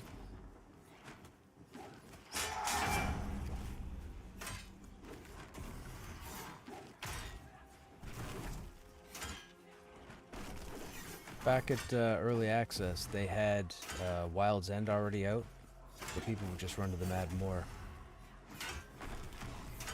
We used to run a cycle. We'd go to the Mad Moor during the day and then come here during the night and then run back to the Mad Moor. It was mind-numbing.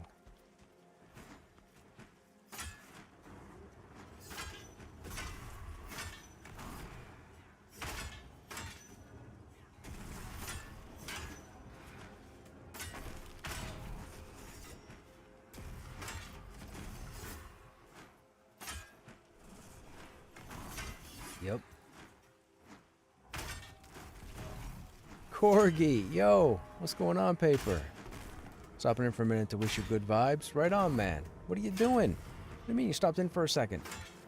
What are you up to? What are you playing? Are you coming back for the spring update? Are you gonna bother? Are you playing right now? You're probably not playing right now because I haven't seen you, and I know you're probably just gonna be on Paper.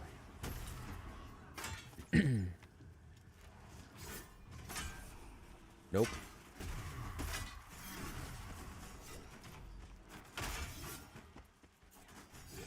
There is. It's pretty massive, man. They're changing the way mobs operate. They're bringing in the mastery system. We're getting the second continent of rainfall. Quite a bit is going to be happening.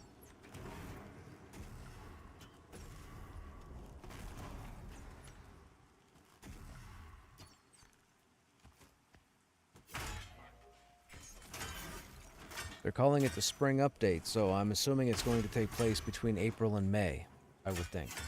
I don't think there'll be any earlier than that. But it looks significant. They have double XP on right now. They have named most of the names in the game, static spawns, no placeholders. They've made some changes, and it's just for players to enjoy for the next 3 or 4 months until they do a wipe. So, you won't have Paper for the spring update. Everybody goes to 0. Everything disappears.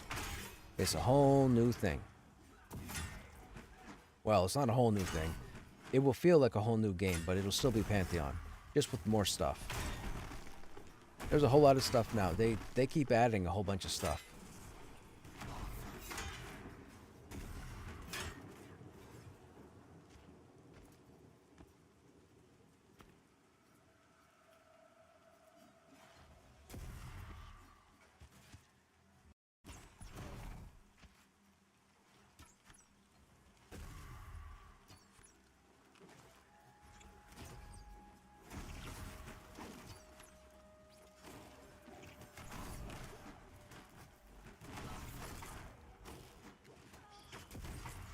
You've been busy. One of your jobs is in the busy season. I'm getting a lot more commissions than usual.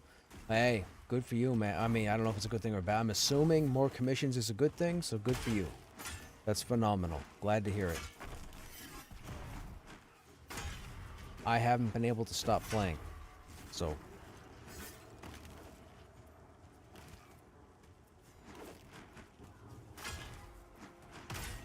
for those who might not know, Paper was the enchanter that I pretty much ran with in the beginning of Early Access. Like January to March, I think, wasn't it? I think January to March. It was pretty phenomenal. If you go back and look at the early streams, we did some pretty crazy stuff in Hangor.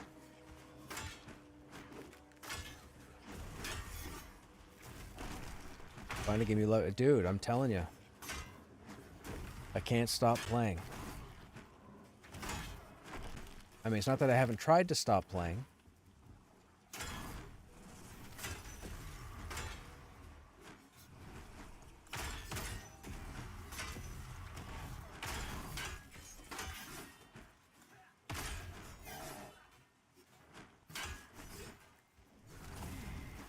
It was at least back in December. I remember bringing my laptop to my family so I could play some while hanging out with them for Christmas. Gotcha.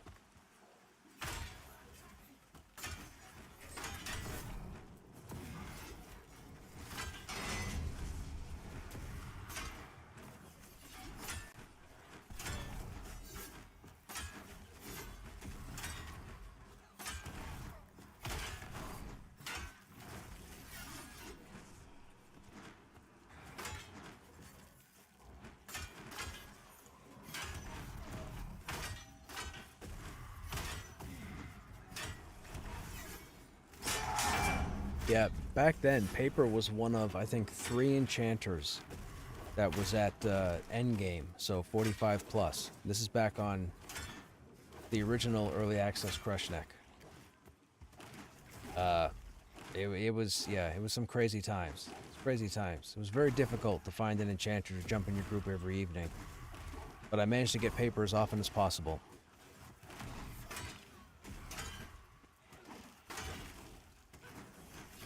I think the last thing we ran, we were at Sears, right? In Hangor, I think. I'm pretty sure we were camping Sears at Hangor.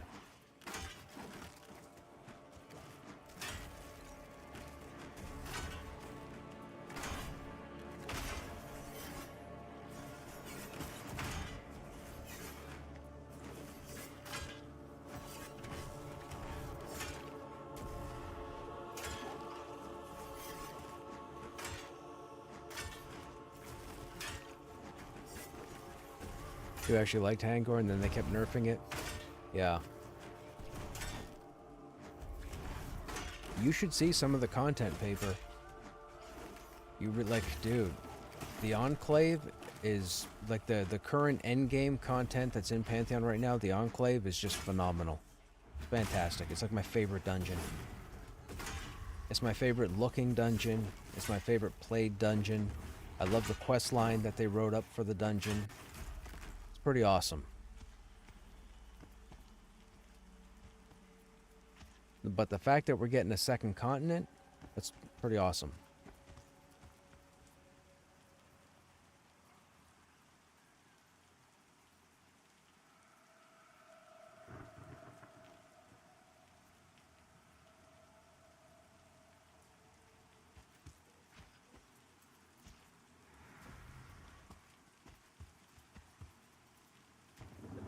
Excuse me.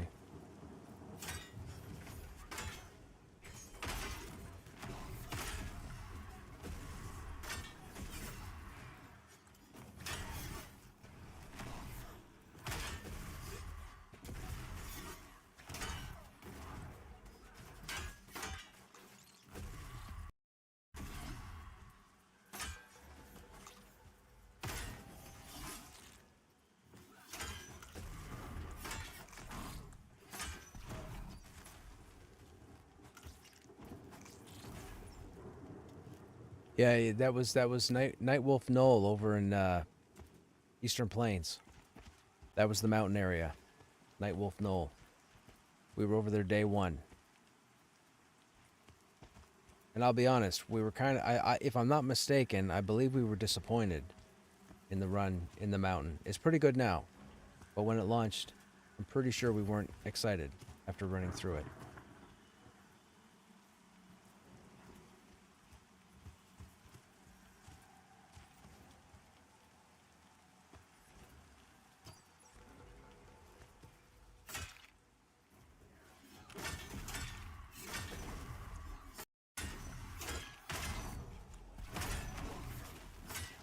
We were all expecting more. We were.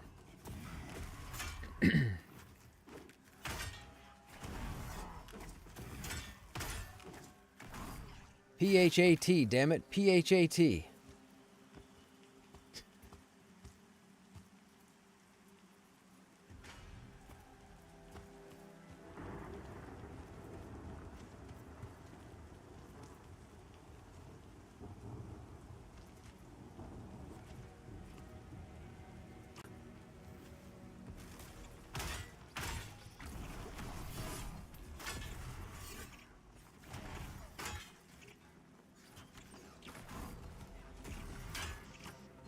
There's some pretty crazy gear in the game too, Paper.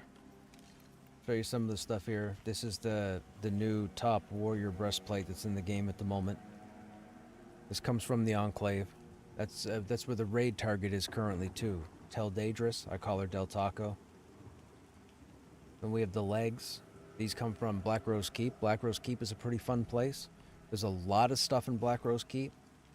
Like 15 names.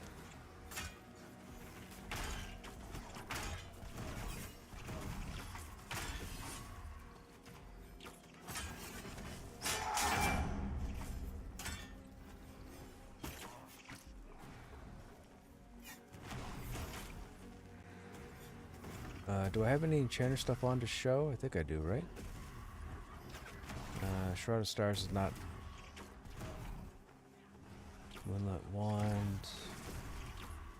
Oh, the Beguiler's Mostest Shiniest Earring of Beguiling? The longest named item in the game?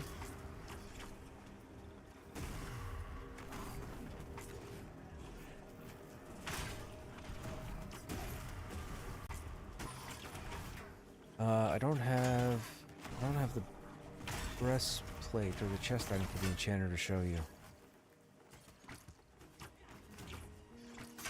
There's some pretty cool stuff. The game has definitely been motoring along, which is fantastic. There's been no hold up, there's been no delay, no hovering in place.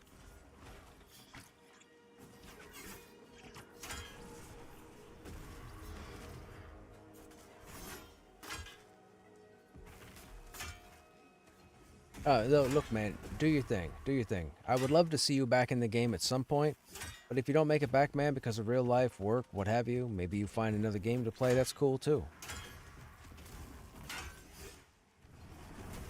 You know, do whatever you enjoy. For some reason, for me, it seems to be Pantheon.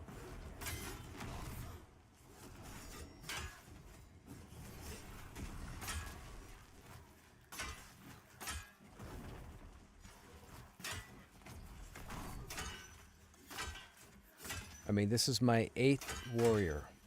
So, when the reset happens, we'll be on number 9. I actually have 2 almost level 50 warriors on this account alone. I have Krushnek, which I ran with you with, and I have this guy, Crushiferous.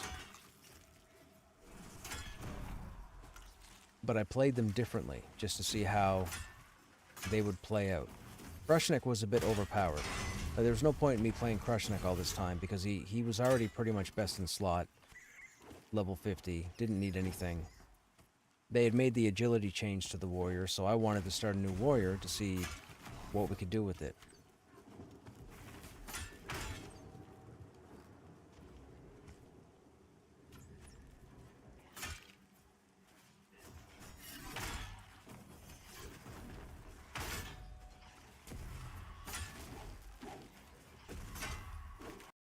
Yeah, drone work is pretty popular. Do you do real estate stuff? Like prepping houses and whatnot?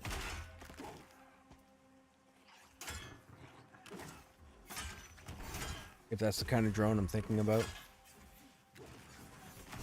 We have a couple people up here that do drone videos, and they get hired by a lot of real estate projects. But they want to pay penny. Oh, gotcha.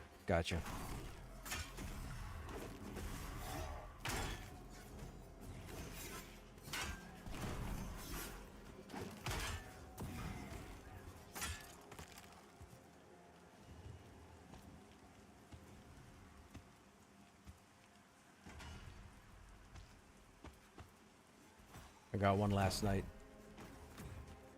And it's a one-hander with 45 damage, by the way. It's a one-hander.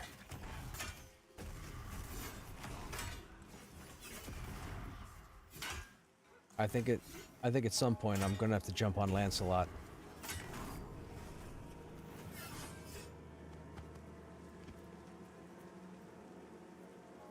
So VR constantly is working on gear, and they ninja drop them in the game without updates, and they don't tell anybody, and then people just start figuring stuff out. So the graveyard here, for example, used to be pretty much barren except for the name that spawns, but now these shrieks have a chance to drop one of like 8 different items.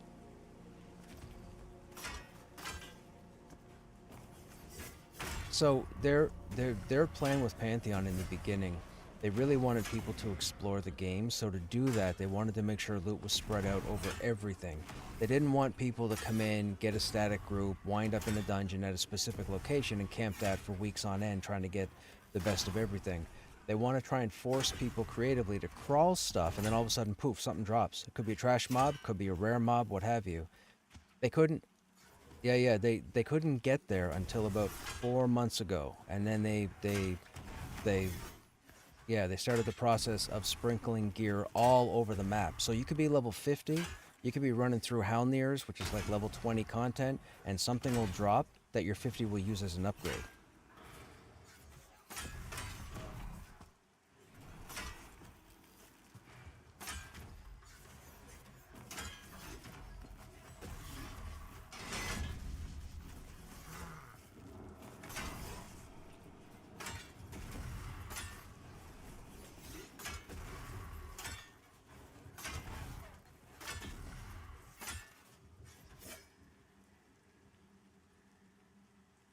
Is the named. It's going to daytime.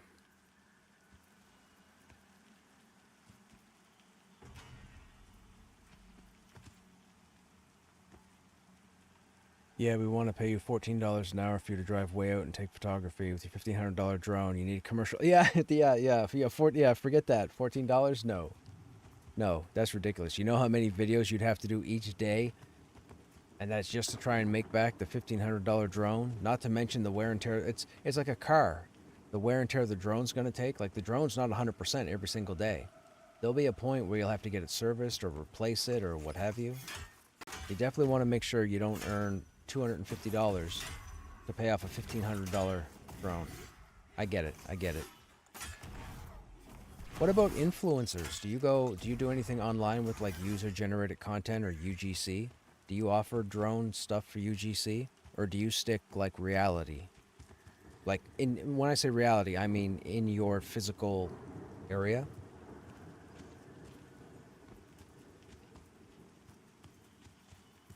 Because you should find out people who do user-generated content in your area and advertise to them or reach out to them. That'd be pretty cool. You get some money there. They'd have some money to give you.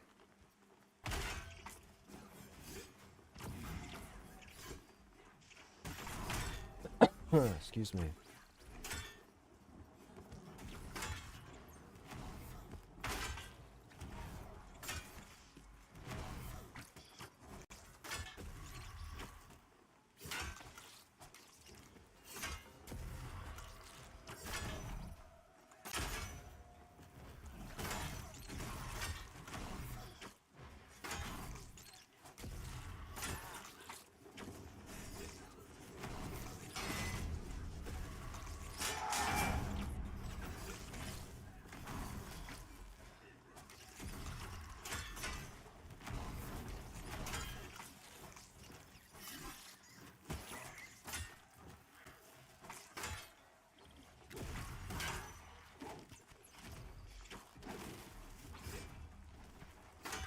Buddha's gone for the night.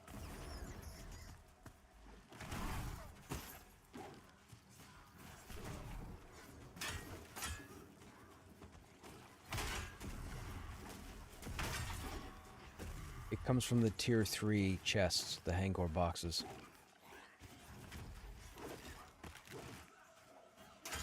It is. It's a nice weapon. It's kind of along the lines of the Glacial War Axe.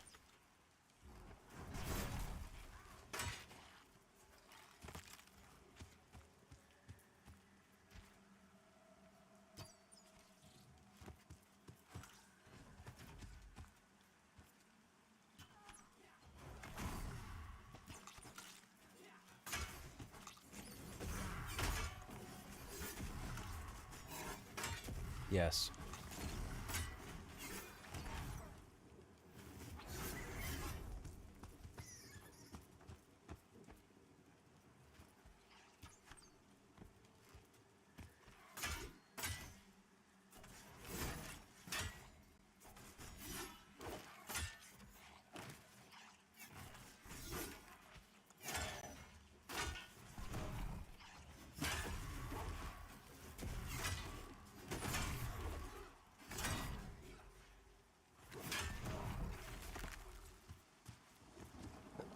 Excuse me. They were very rare to get, very difficult.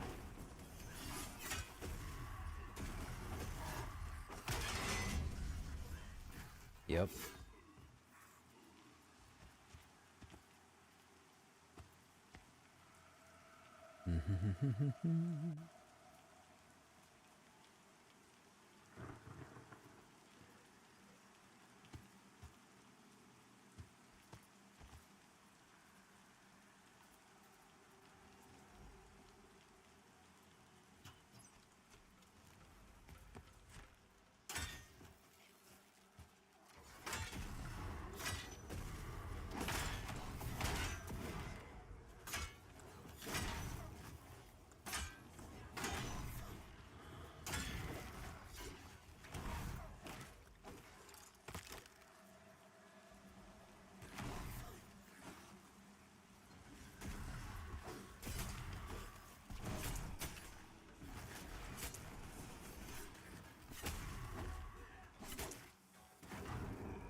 Of course, because we're the pass-arounds. What do you mean? So that means we got gigs on Wednesdays and Sundays. It's shaping up. we might be the only guild raiding on multiple days.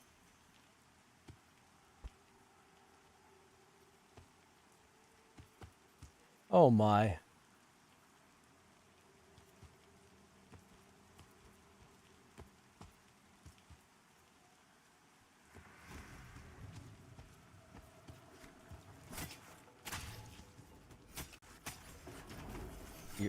For sure.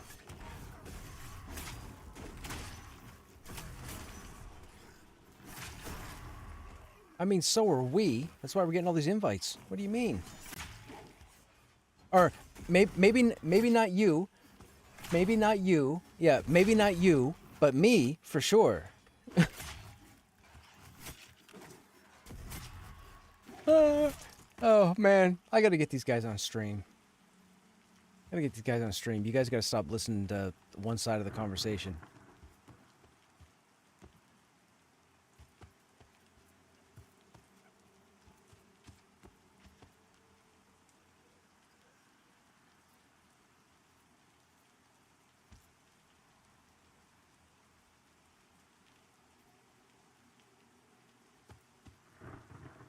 Oh, I'll show you some paper if you're still here. So that's the best helmet in the game right now. It's heavy plate for Warrior Paladin, just to give you an idea of the stats.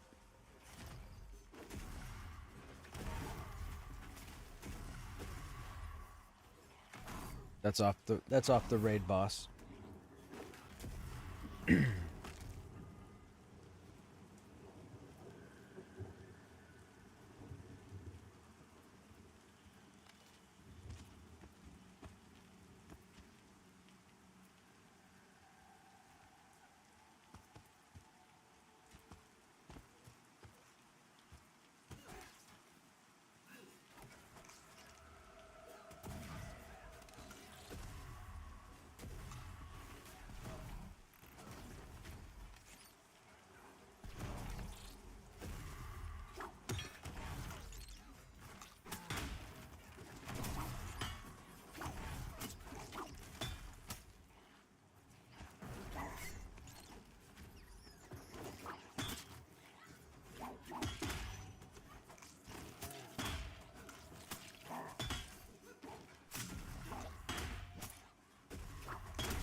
We got all sorts of weapons. We are a warrior after all. So I do my best to try and keep all my weapon stats as high as I can. Krushneks are all maxed now.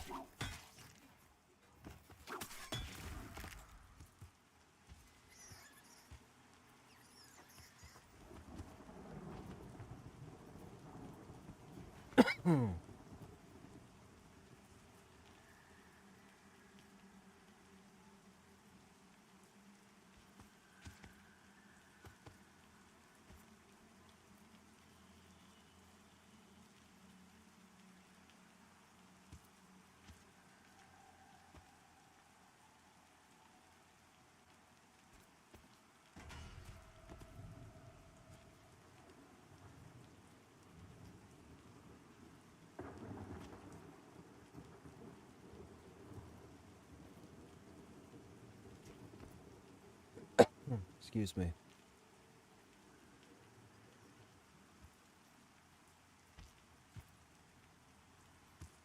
That's the soot cake blade. I believe so, yes. Warrior Paladin Dire Lord, it's got 33 damage and it has defensive capabilities. It's got like a 35 or 33 parry, I think.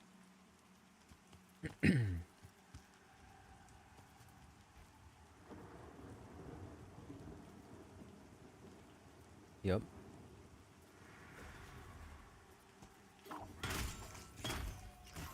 Nope. Rogue wouldn't have a use for a tank sword.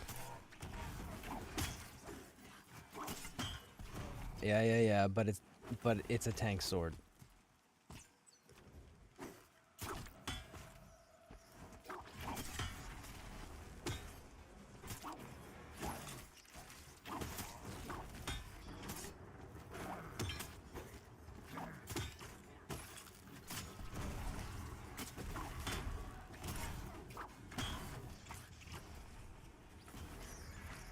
16.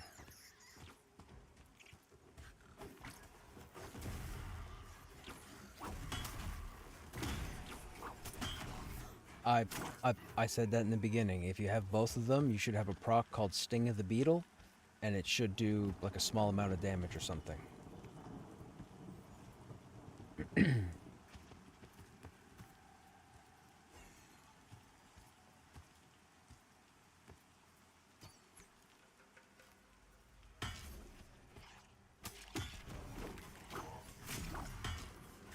Yep.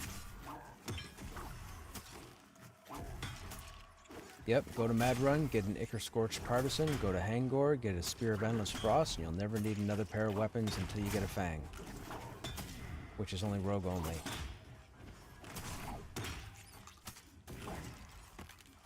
No, in Mad Run, the Ichor Scorched Partisan. It's like the Spear of Endless Frost, but it's got a poison proc.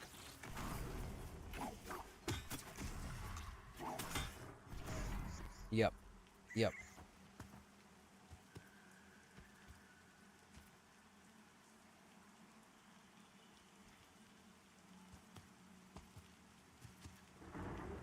I mean, next time I log on Krushnek, I'll show you. You just let me know. I got like everything on him. You'd have to look it up. It's a slight downgrade from the Spear of Endless Frost.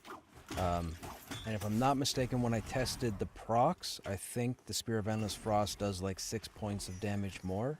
So if like the Spear of Endless Frost did 30, the Ichor Scorched Partisan did like 24. But there could be stat modifiers to that where it's poison based, I'm not sure.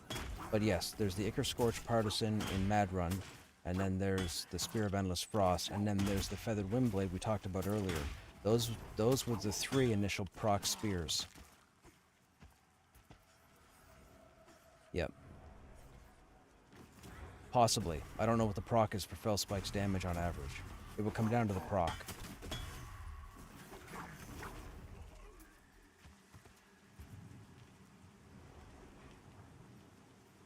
That's why I'm kind of in a dilemma, because I don't know when the reset happens, if I should focus on spear, if they put in the weapon focuses, because those 3 weapons are all spears.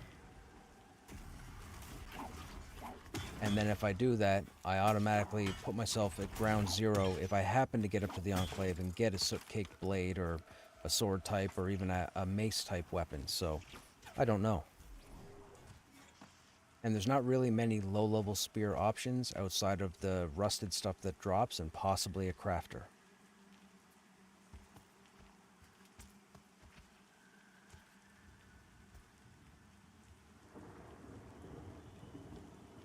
What do you mean?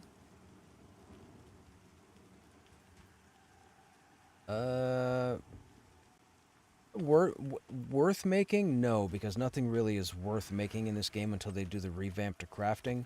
But if you're looking for something with stats for a lower level tune, yes, there are spears that Krushnek can make. But the damage numbers probably wouldn't be the same as if you went to like Halnir's or Mad Run and had some kind of spear drop there. Like, you could craft a spear, and the crafted spear might have a damage of 8. But all of a sudden you're in Halnir's and you're fighting something at level 14 and they drop a weapon that has 10, or like in Hangor, and all of a sudden it's like, well, this crafted spear is junk. Right. Crafting needs a do-over. Right. Which hopefully will be part of the spring celebration. You're using... Well, that's crafting. You're using the Ichor Partisan on your Ranger? Good plan. I would too if I had one on a Ranger.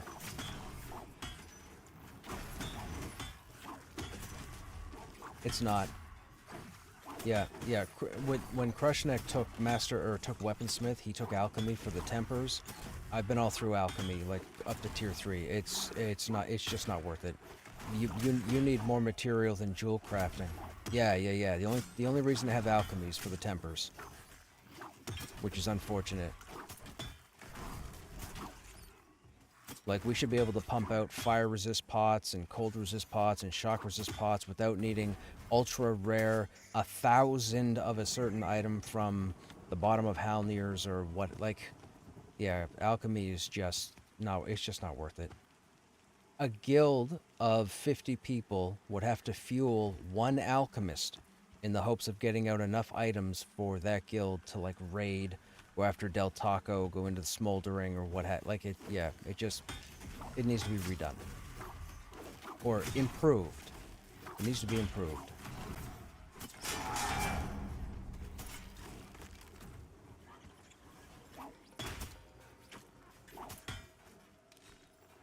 Ah, so my main hand is the hammer, that's the tenderizer, and the offhand is the Spear of Endless Frost, which drops in Hangor off the War Chief. It's the coolest looking weapon in the game, and to me, it's the best weapon that they've got in the game for a warrior. Warrior only.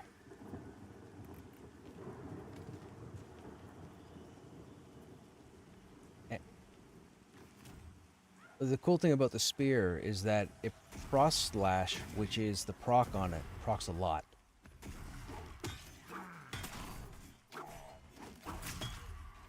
And again, it's my opinion, but as far as tanks go, I don't think there's anybody more knowledgeable than I am. And I don't mean it to sound the way it does, but this is my 8th warrior. Yeah, I know. I've been all through this. When the reset happens, I'll be on warrior number 9.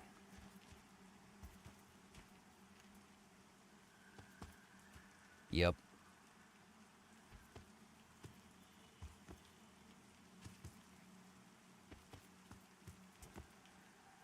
No.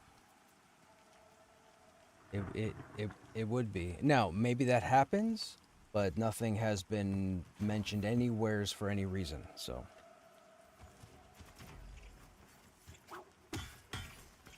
I'm just messing around with weapons because we have Rallick now. Normally I'm the tank, but now that Rallick's here, I'm like, you go ahead and tank because I got a bunch of weapons I want to use. It's also good for the stream. I can show off to the stream too. I told you, I'm overcompensating.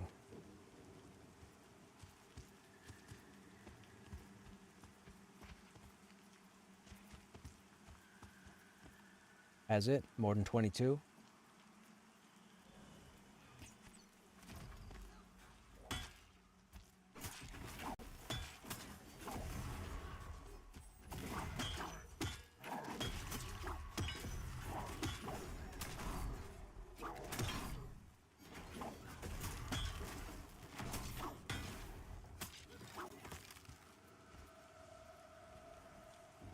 Yay! You'll have to let me know if it maintains while I'm dual wielding. I'll dual wield for a while and then I'll go back to the katana.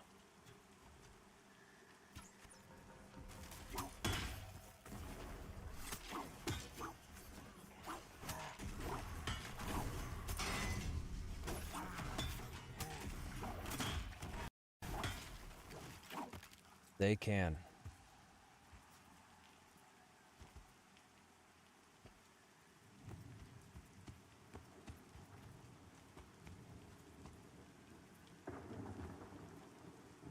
A lot of people do.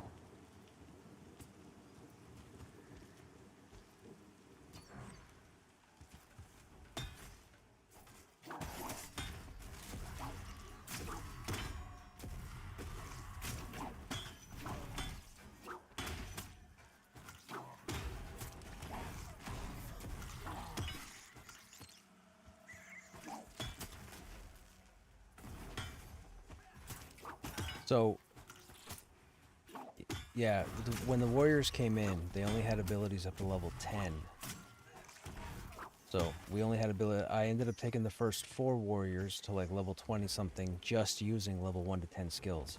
And then when the warrior got their upgrade with the banner, when they finally got the nerve to bring the banners in, because they were. So, the banner technology is the same technology as the druid tree. And they wanted banners to come in first before the druid tree. That's why the druid was so long in coming when it showed up. Because they wanted to see how the banners operated on the warriors. The problem is they weren't sure how to do banners, so they made so many of them. So when the warrior got their upgrades, most of the stuff was just banners. It was just banner upgrades, and it was a real pain in the butt. But as far as I'm concerned now, warriors are in a really nice place. The only thing they're missing between level 20 and level 50, they could probably use 3 abilities that utilize two-hand and 3 abilities that utilize dual-wield. Because right now, warriors can't dual-wield or two-hand for crap, and they're the only class in the game that has access to all the weapons. So right now, it makes no sense.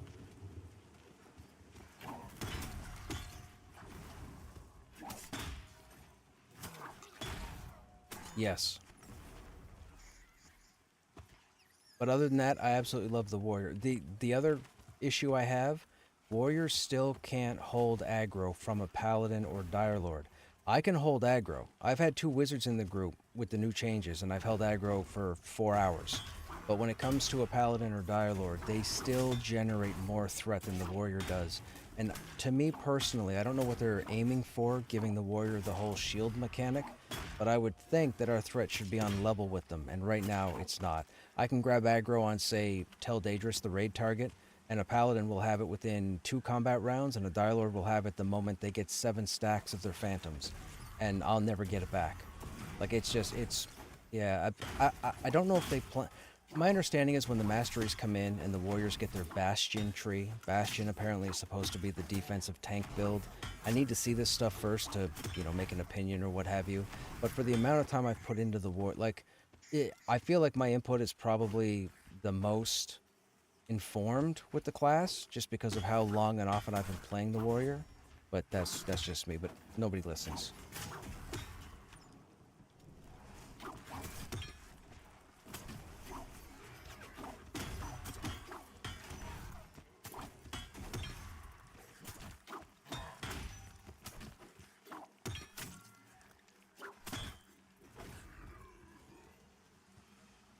Yes.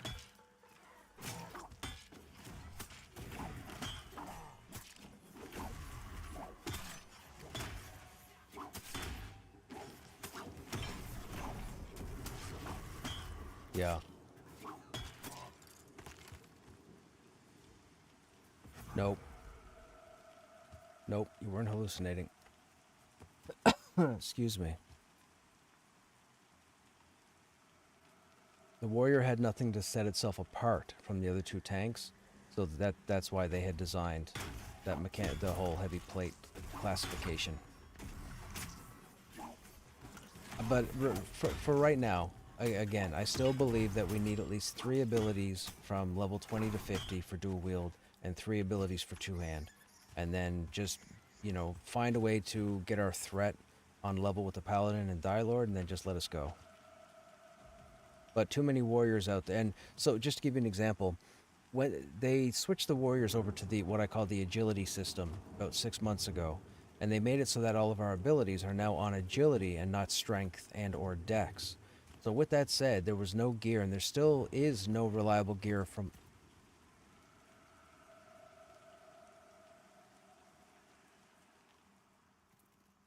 But yeah,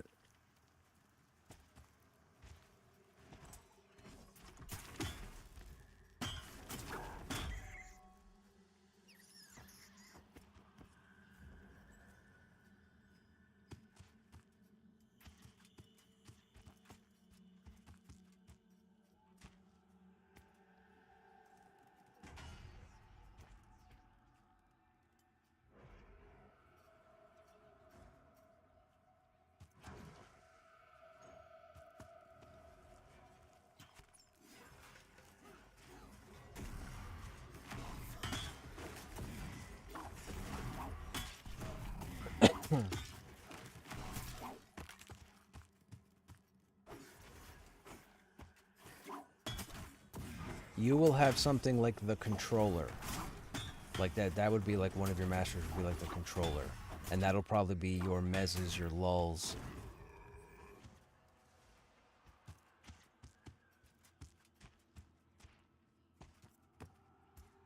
But right, but keep in mind with the masteries, they're meant to make you play a specific way, right? Like right now we have freedom to do whatever the class is available to do, but in order to optimize, everybody that plays every class in the game is going to have to go down these pathways and figure out what they're going to do.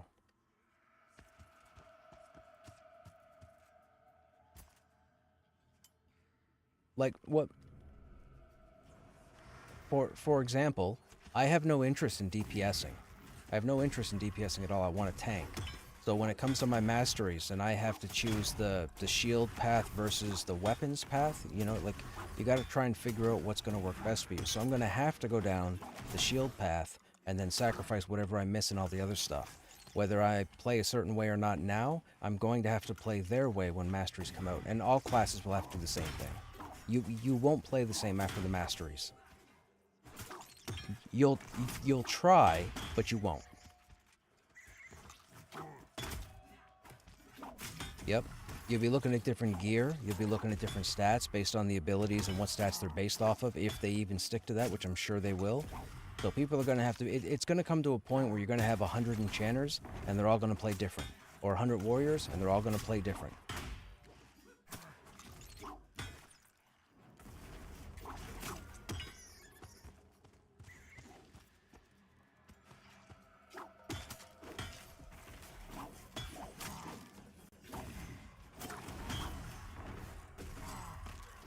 I wasn't going to say anything.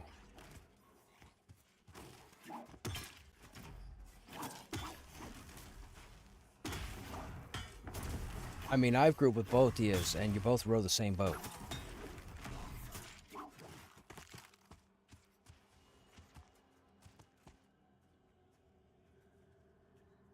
Only weapon I've had drop is the wind blade. The rest you've had to craft, and that's no good. Yeah, currently... So truth be told, and it's funny you're asking me this. One of my viewers tonight was an enchanter that I was with before I met you guys. So at the beginning of early access, from January to March, I was part of a guild called Vanguard on the Lucent Tree server, and we were the largest guild in the game. We had like 400 members. We had all the world firsts, blah blah blah, whatever. But when I put a group together to go kill stuff like Hangor, when it was wickedly difficult, Paper was my enchanter, and it like... Paper would just make your jaw drop. Like, you guys do phenomenal things. Paper did phenomenal things back then, too. Like, it was just... Yeah, dude. It was great. And I know Paper might still be here listening, and I don't mean to blow smoke, but there are some enchanters that will just... There are some players that will blow you away with classes, and there are some players that'll make you wish those people rolled different classes.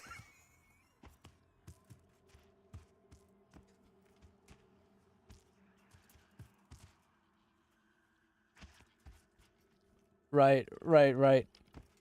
And again, I don't mean to sound high and mighty, but I've grouped with a lot of pretty cool people that are probably cooler than I am.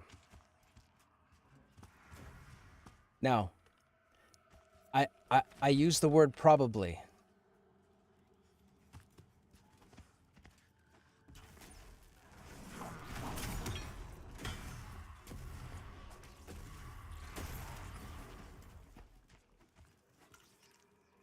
I like the idea of crafting resist potions that last longer. Yes, yes, we were just talking about the Hollywood. Yes, that's why right now alchemy, it's got some cool stuff in it to make, but none of it is feasible.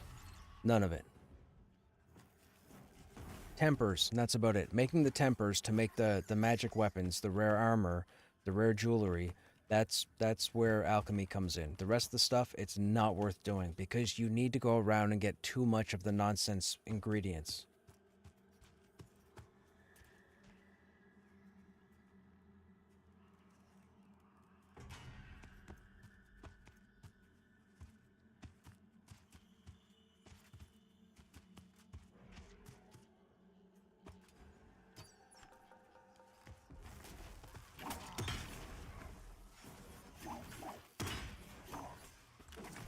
People...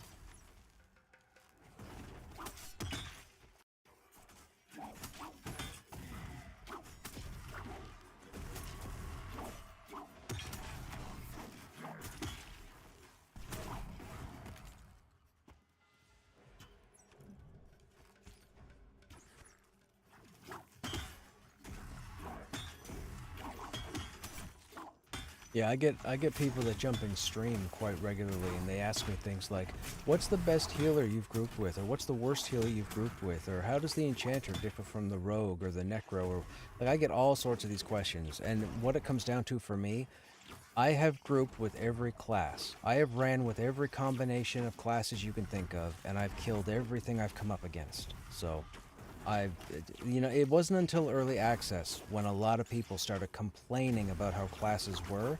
Before early access, nobody complained about their class. It was a phenomenal time when everybody worked together.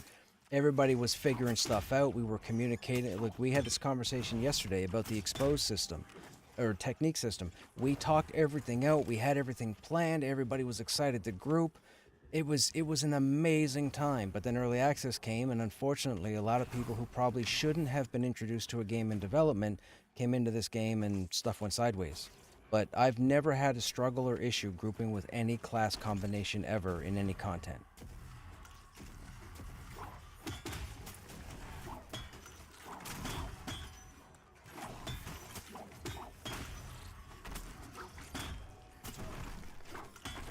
And I have the proof for that, chat, because all my streams are online. So I'm not blowing smoke. That's facts. I'm the only person that has it. There's nobody else out there that has their entire playthrough on the internet. I've got mine on the internet, so don't ever think I'm making stuff up. The proof is there. You just have to go find it.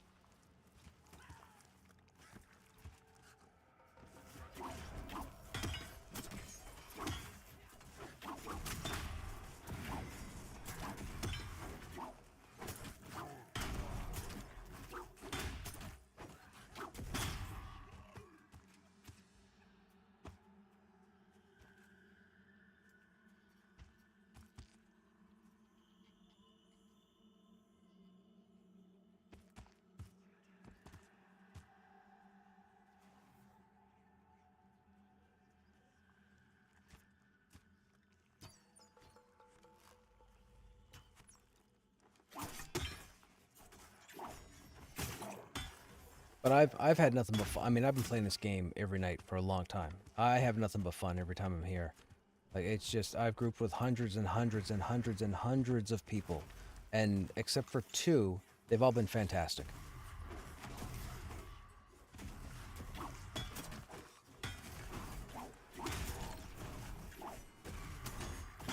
I was hoping you wouldn't have caught on, but okay, all right, I guess. One.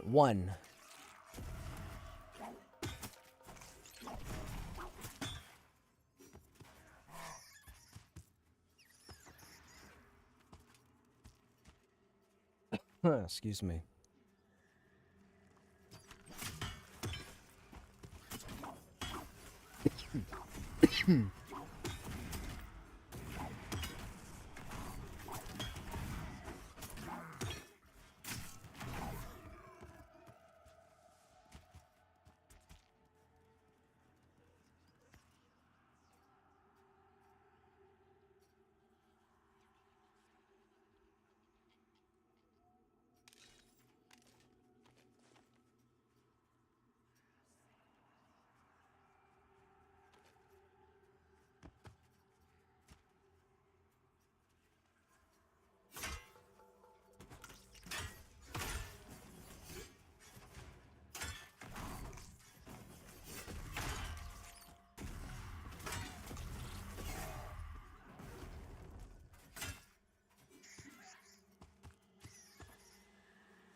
People are wanting the meta in an early access. Yeah.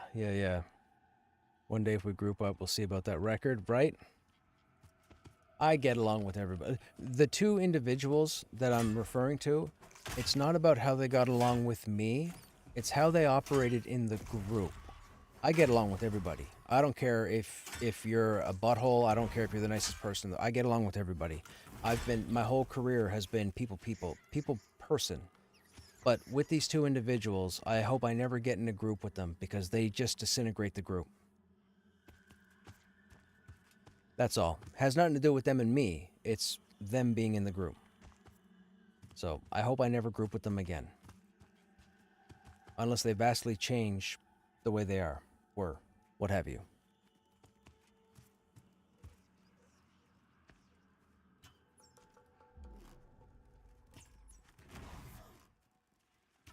For sure.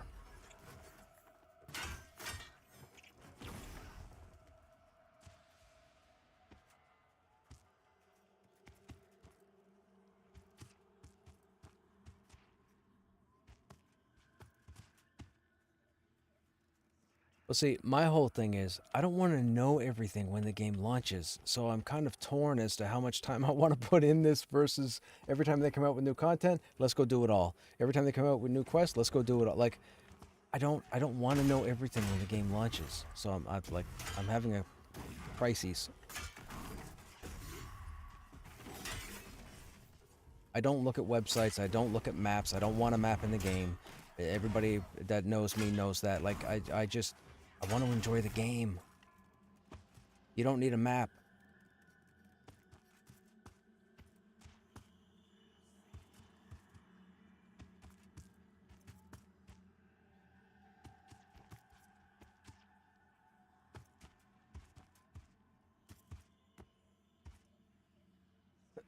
Excuse me.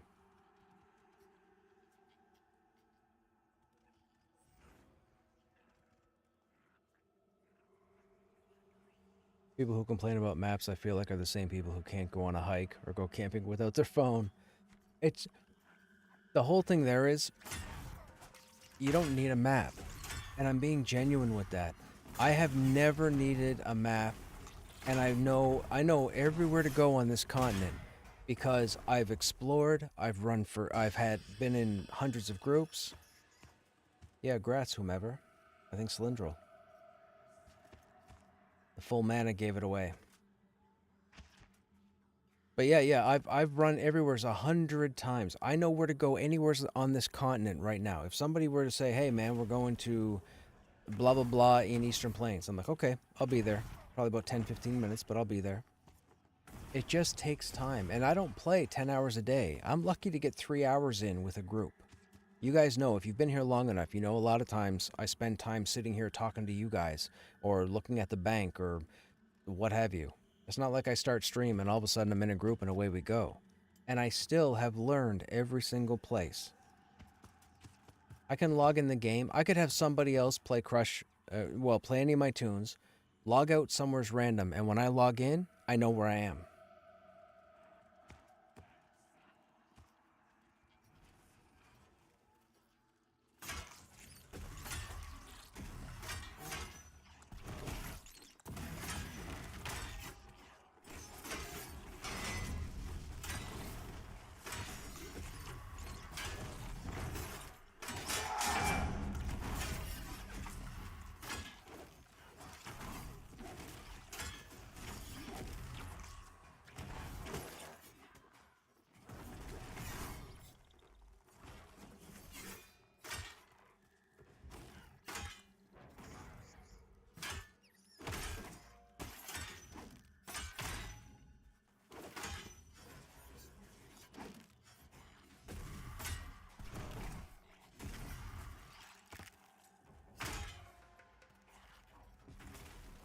I do not. I probably should go get it, but I've just been lazy, and when I outleveled the manor, I didn't bother.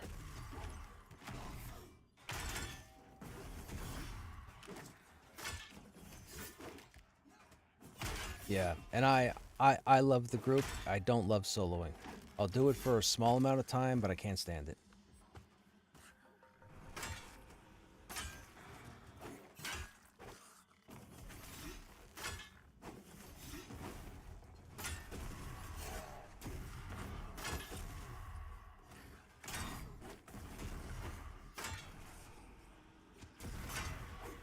Yeah. Well, thankfully, the people that are playing right now, for the most part, are people that adamantly want to test the game and make sure the game comes out properly. The 80% that aren't playing the game right now, they probably shouldn't be in a game that's in development and should just wait till launch. A lot of people still don't like the idea of losing their character. That whole time invested thing gets everybody, and unfortunately that's what happens when you're working on an MMO.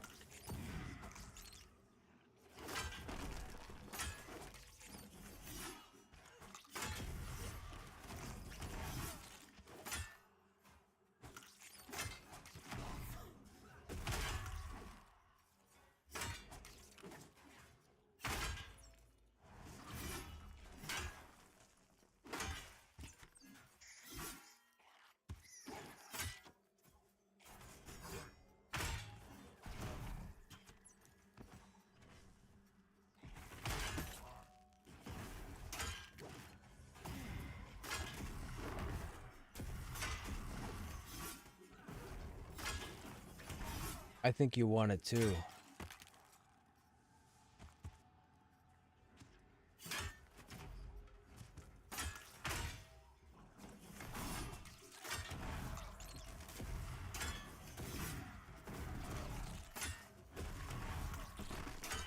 I mean, I'll be honest. Once we get done with here, I wouldn't mind crawling through Enclave again and hitting some names and seeing if new stuff is on them. They keep throwing new stuff on everything. Right. Oh, no, I want to see this boss a few times. I'm told there are legs here for me.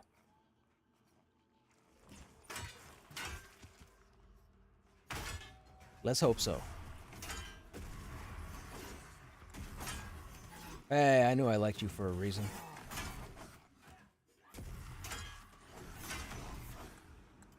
Nope.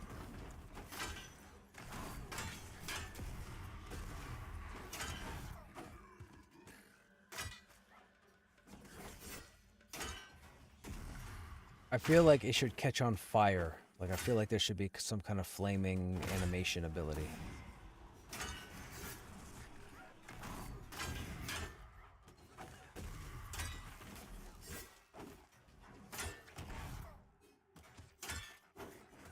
Yep.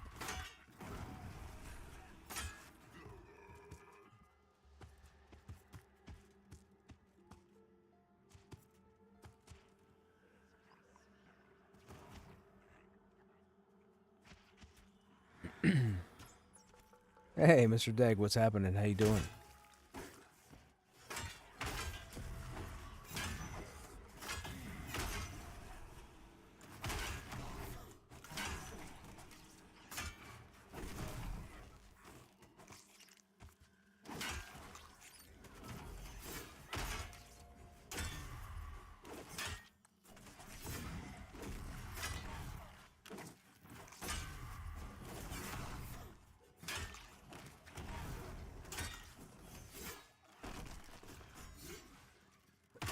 Excuse me.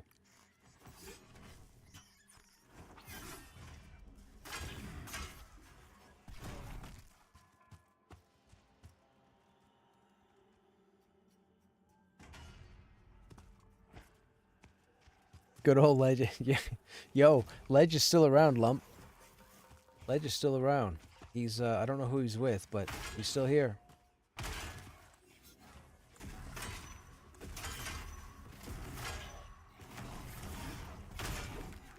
So maybe this two-hander's not working out.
I like to think I'm a pretty good salesperson.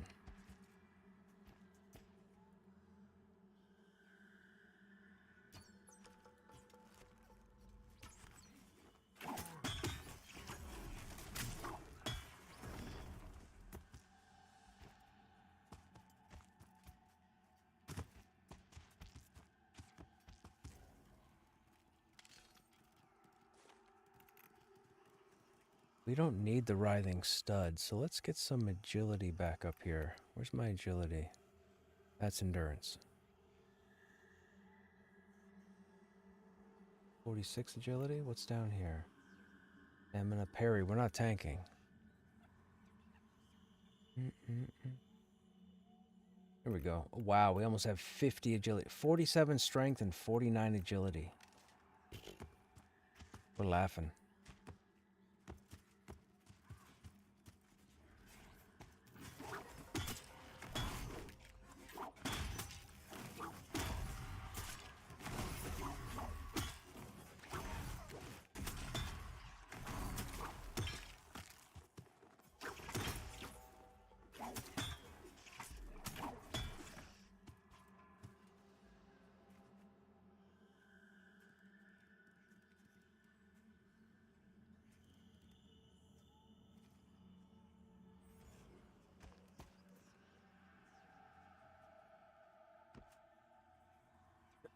Excuse me.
Excuse me.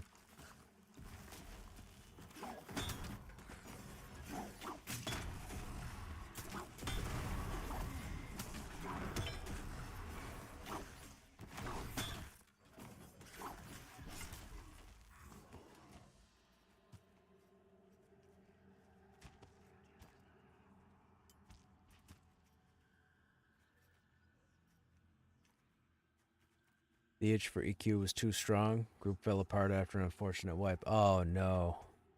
Well, you know, spend some time in Norath.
Excuse me.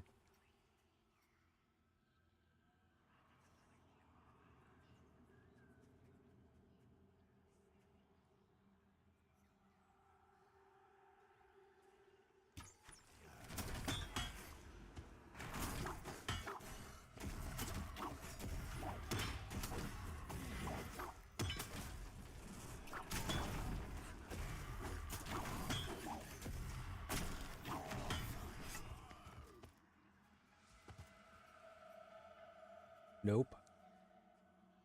I st I I started a Lobby Shaman with Care one night over in Wild's End. I think I got him to like level 8. That was just a messing around thing.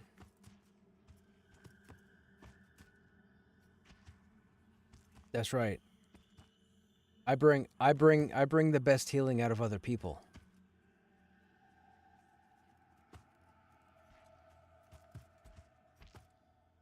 And that's true. A paladin, I guess, could be considered a healer, kind of. Yes.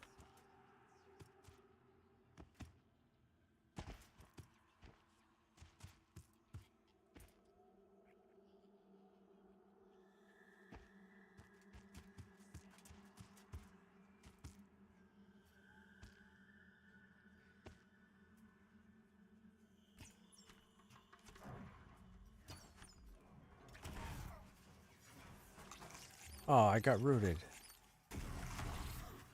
PTSD.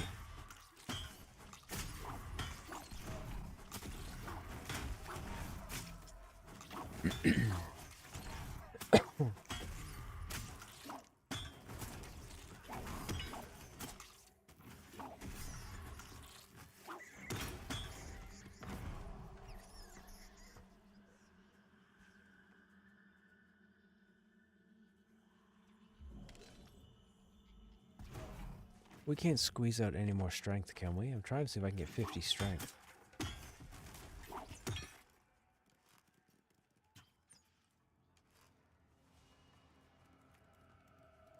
Don't think I have anything else for strength. I don't. No. 2 strength there. Oh, we have to get out of... Yeah, no, I can't do that.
Oh, chat. This I hope this cough isn't permanent.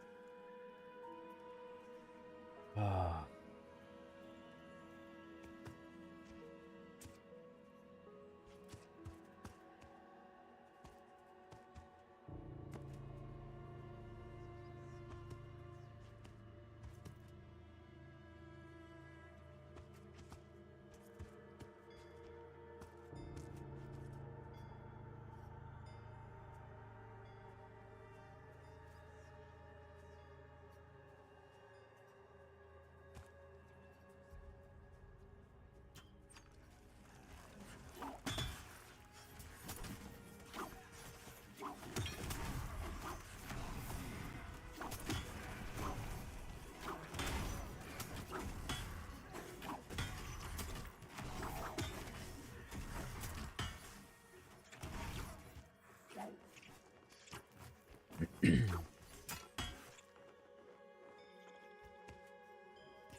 No, I gave that to him a few days ago.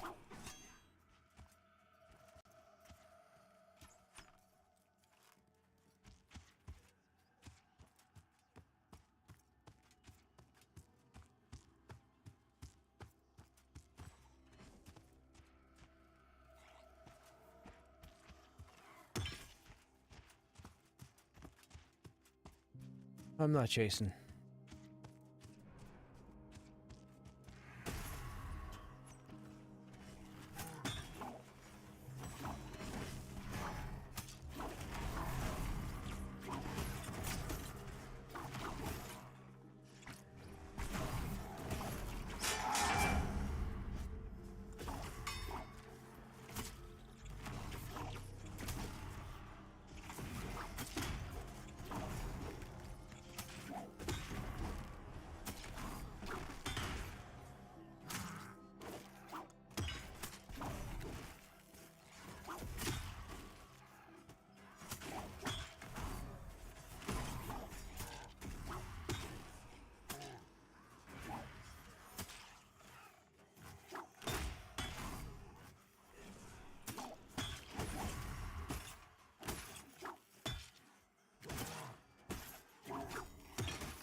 Excuse me.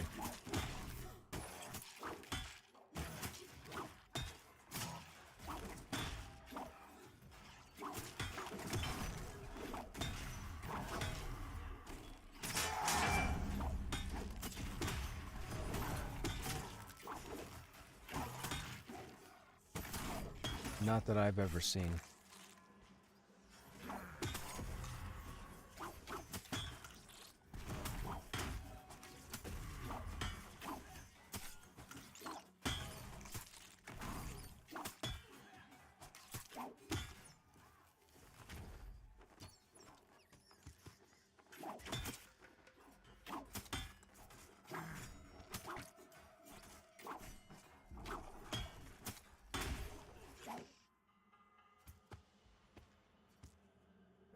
Excuse me.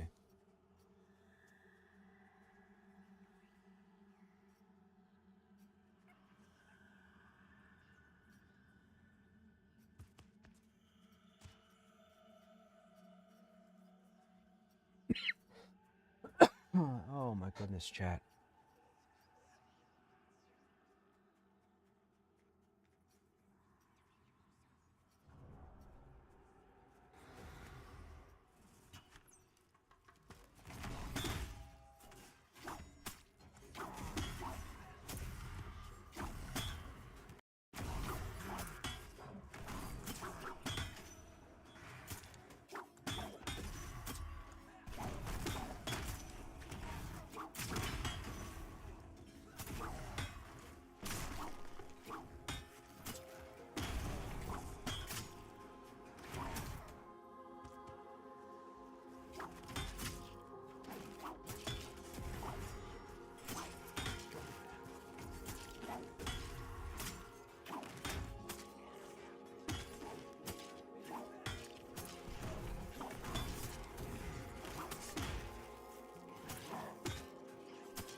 The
banner's broken up here.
Yeah.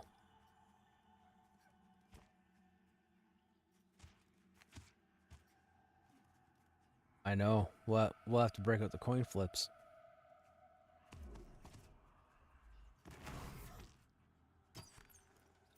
Hmm.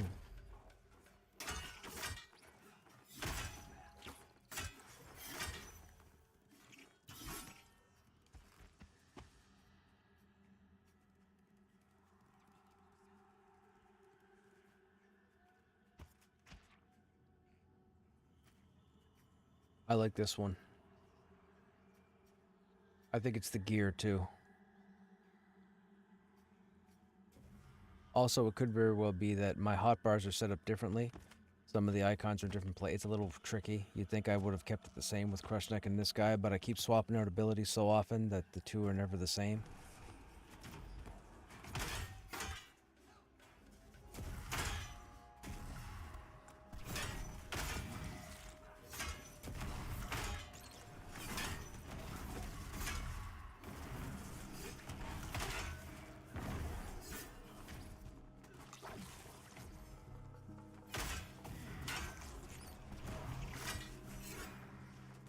I can't tell if that was the dual wield. When did it happen? Just now?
mean, intellect wouldn't be worth it. That's a weird stat to have on. I mean, I guess it'd be Dire Lord. Oh, gotcha.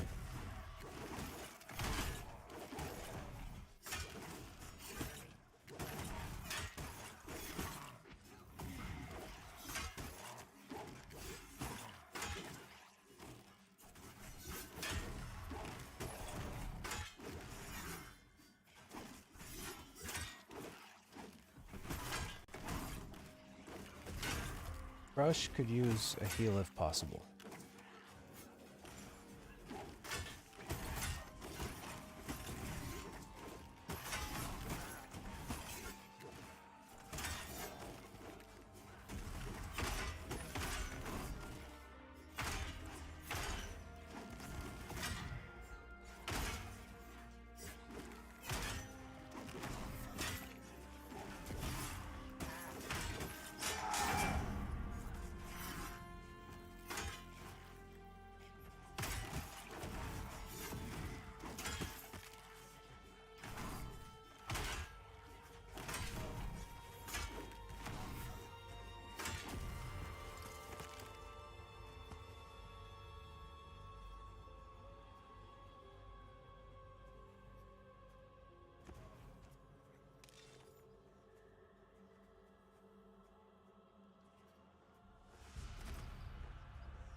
Yup.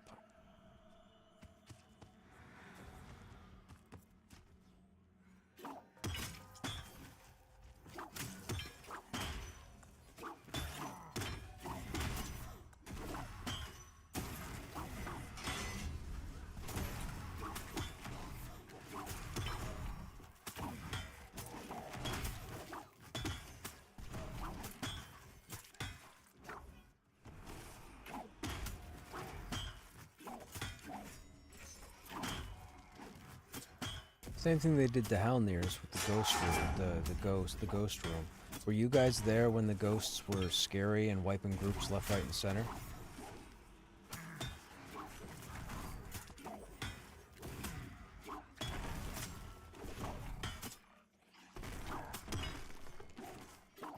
Excuse me.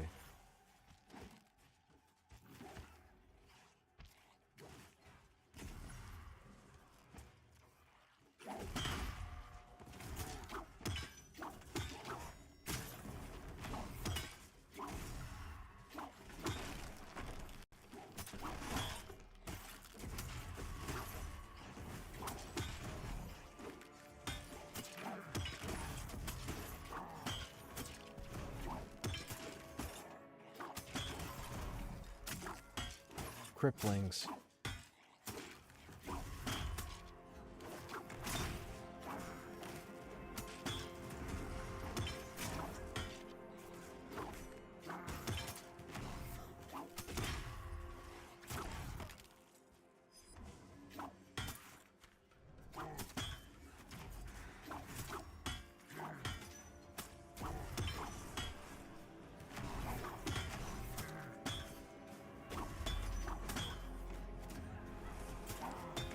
Yeah, my banners have stopped working. I just put 3 down, neither one of them procced or put their buff up.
That's the katana.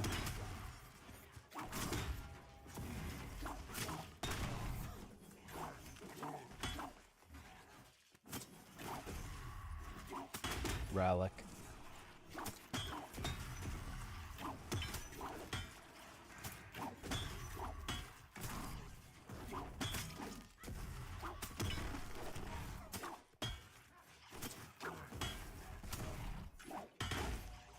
You?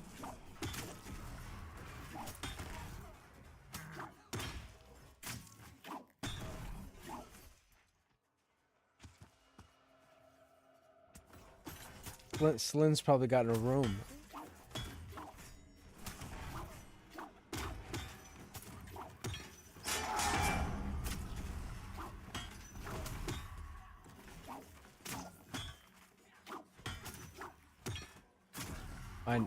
I know.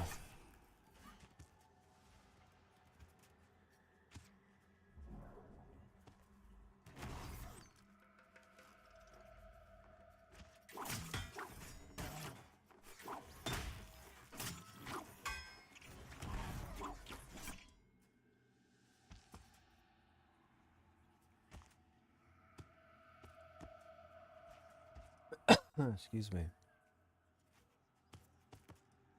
So I've been doing dual wield for the past 10 minutes. Am I still behind?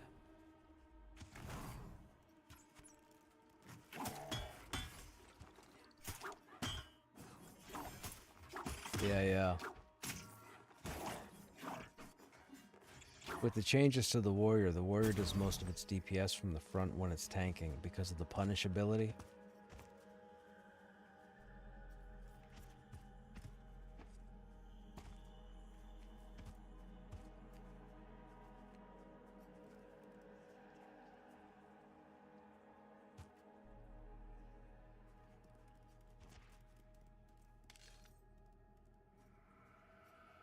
Constitution is low.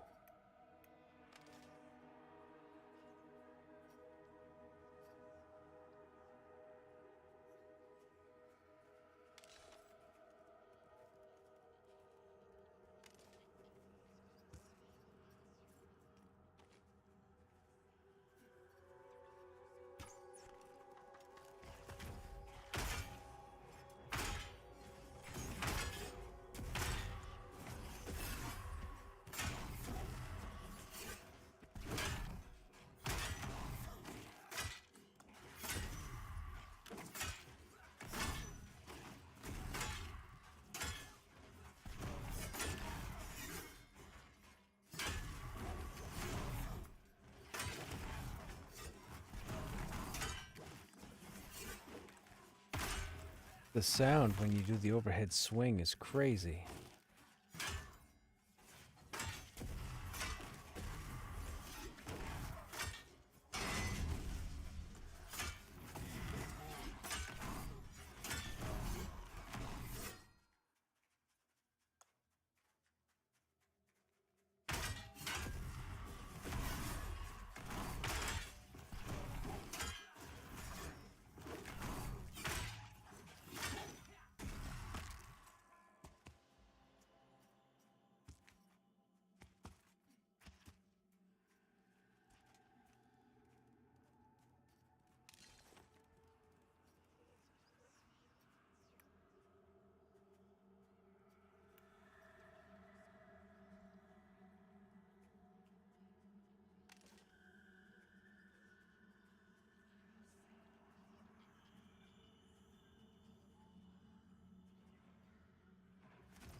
I wonder.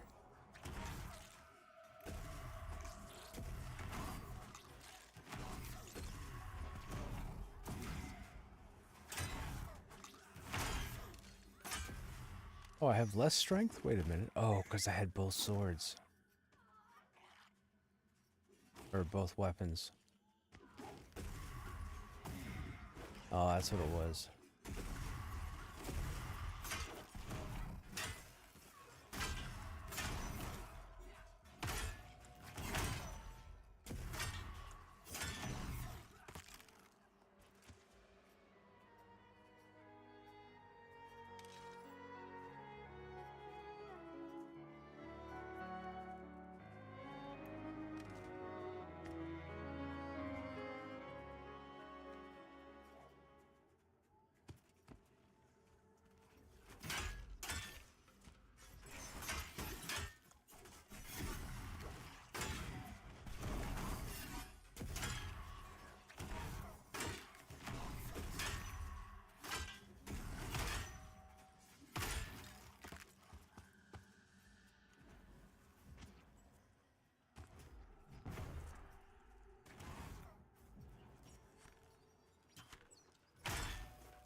These are just the ones I have on me.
Yeah.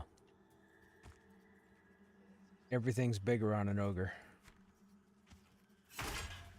The Texas slogan, right? Everything's bigger in Texas.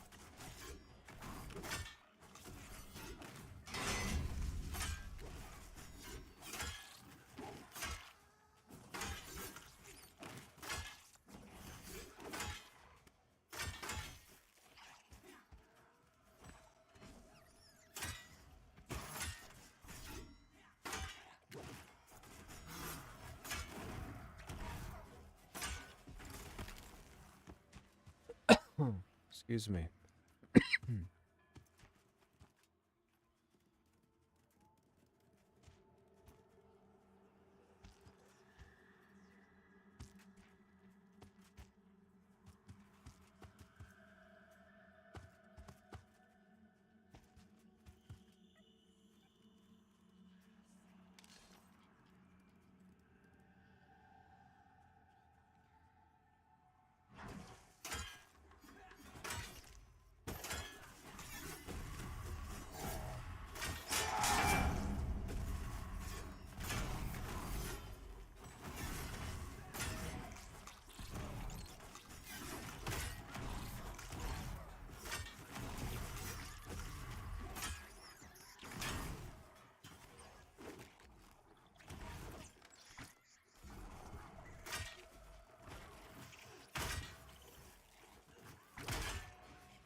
Who?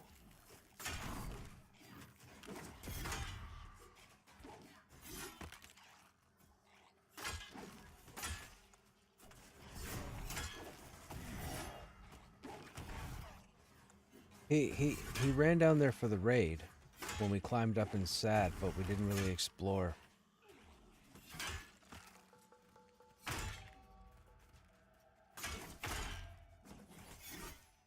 Yeah.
I'm still in combat from something.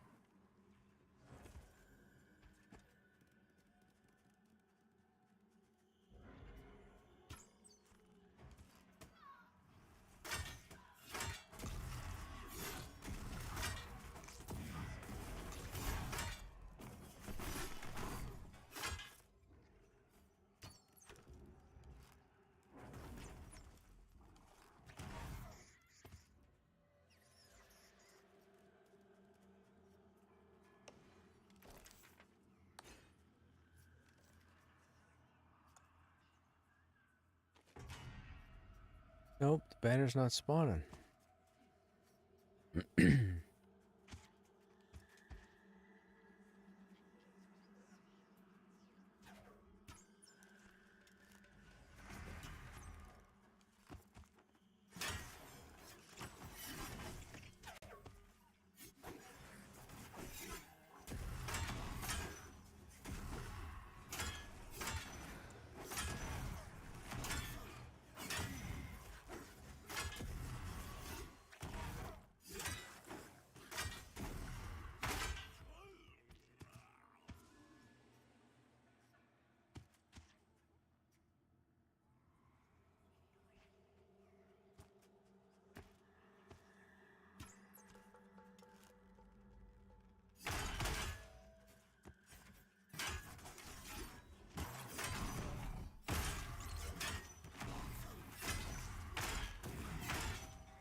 Excuse me.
Mm-hmm.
How have I lost?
Excuse me.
I can be, yeah. You want to transfer those items over?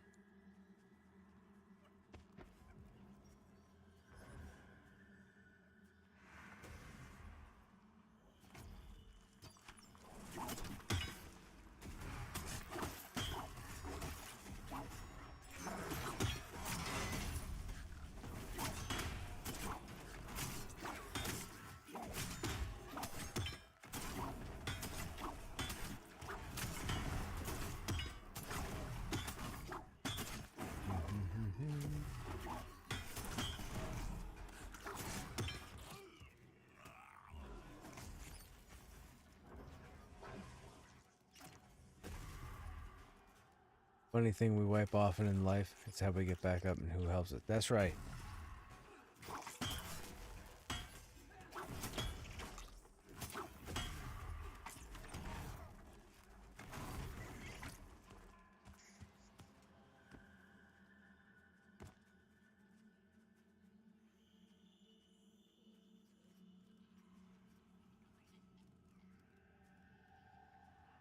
We do.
Some of these guys at least drop bones. The skeletons might, obviously. Let me see. If I could stop looting bats.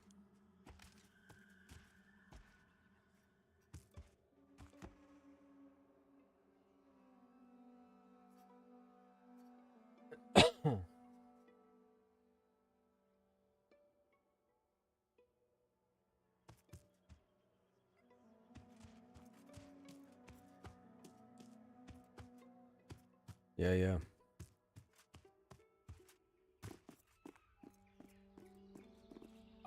I think it's permanent at this point. Me too.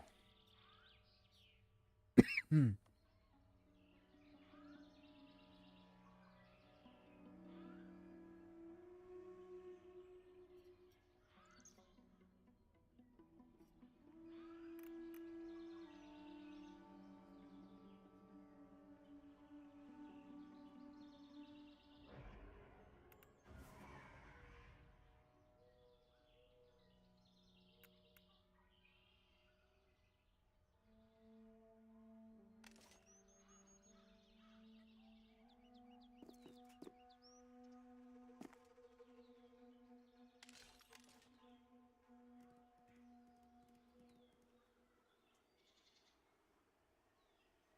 Yep, I can. I should probably log on Krushnek because I'm carrying the monk stuff on me. Let me log in Krushnek because he's already over there. I'll drop group here, and you guys go ahead and port over. Nah.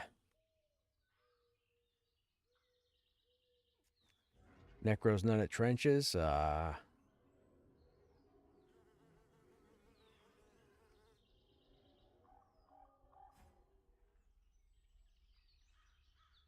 I believe all skeletons drop bones. It's just not guaranteed. But I'm fairly certain all skeletons, whether they're level 5, whether they're level 50, whether they're solo, whether they're group, all skeletons are key to drop bones. You get no bones at trenches off the whatever they're called? Yeah, yeah. Cinderfolk are, as far as I know, Cinderfolk are skeleton. They're definitely undead.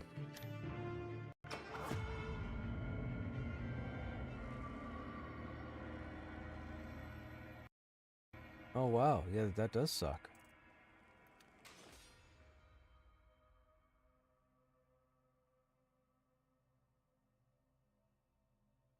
Okay, Cross, have a good night, man.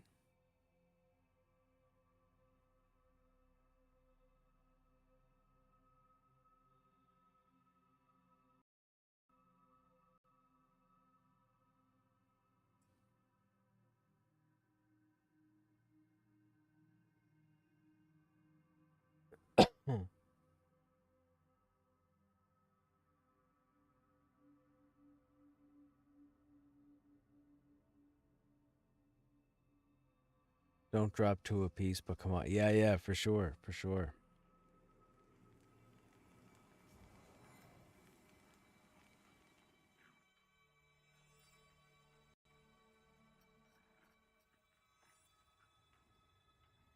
All right, I'm at the Bind Stone.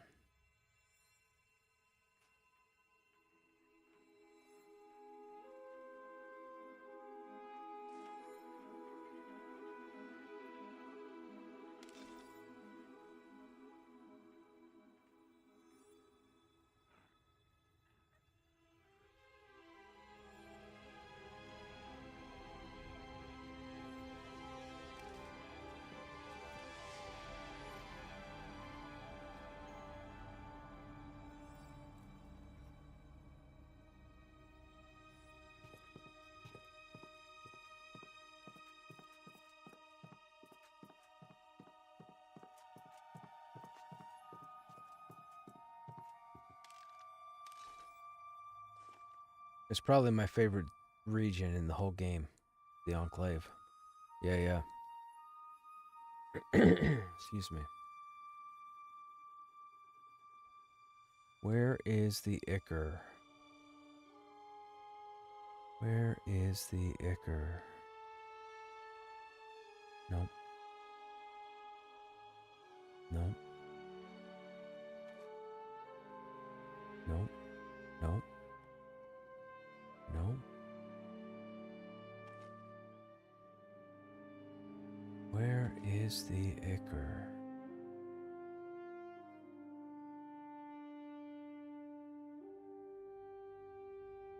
I am. There it is.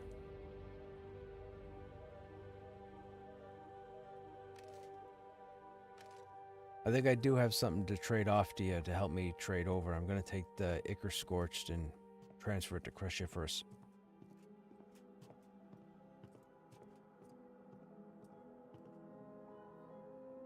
You know what? I'll just hang out at the bank. Hopefully Reset will have a search tab.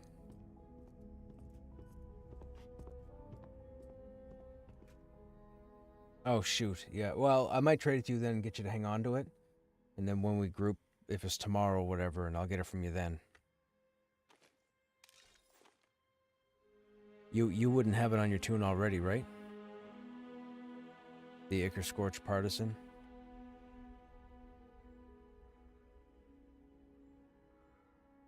Mad Run.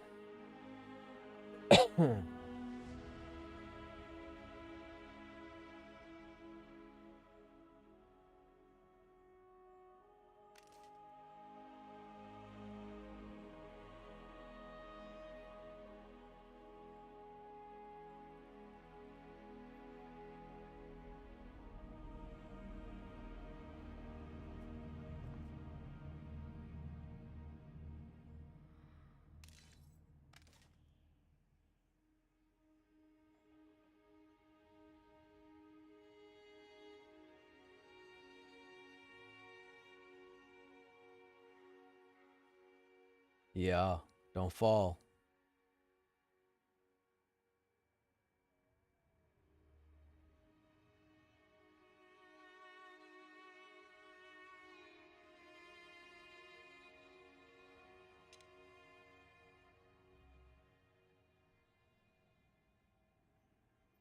Oh wow, that belt is crazy.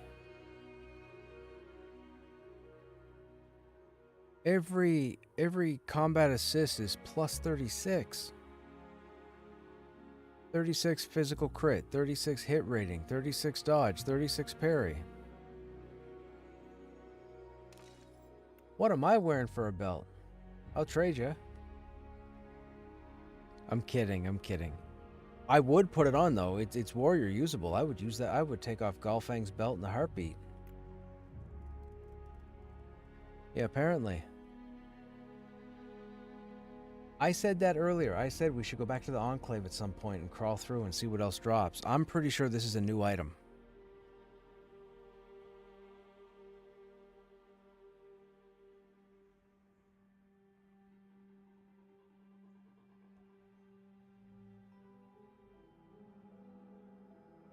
Yeah. The fact that there are no primary stats on it and it's all just combat assist at 36, like that's arguably almost the highest you can get on an item is plus 36. I've seen 52, but 4 stats at plus 36 is ridiculous.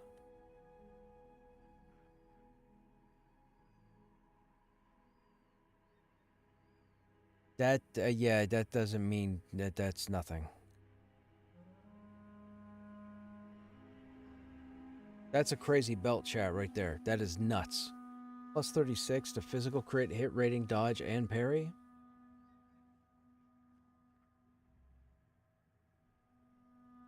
Not that I would use dodge.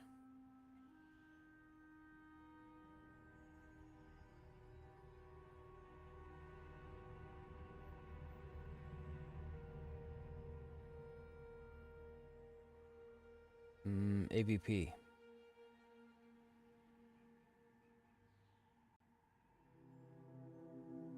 Oh, next to the zone?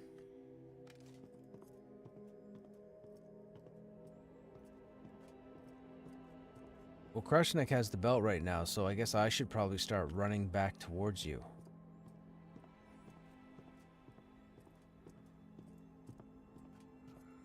Oh, you mean you're in Throne Fast right now?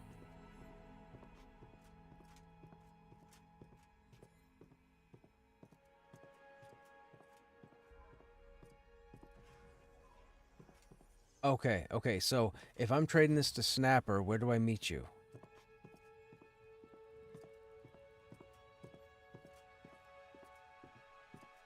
Okay, and then after that, you could just bind on Slindrel, and then I'll jump over, and we should be both in Throne Fast.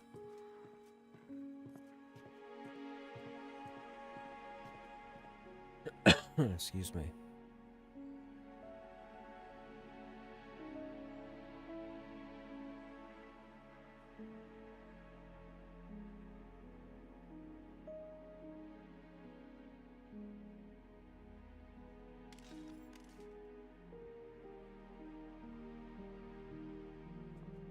Did you say that you happen to have a wind blade on you?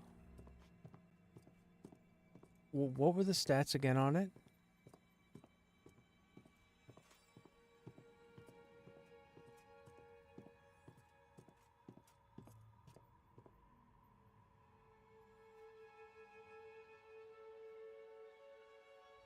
I mean, if it's okay with you, I would like to try it.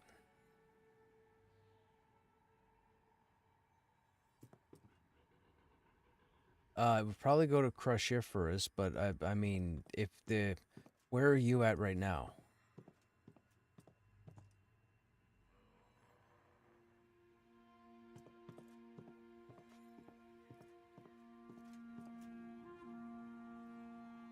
Okay. Yeah, I'm getting ready to head down the lift now.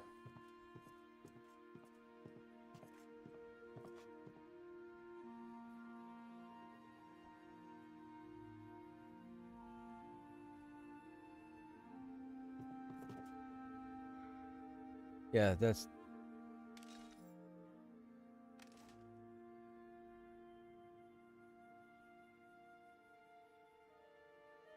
Yeah, that's the low level belt.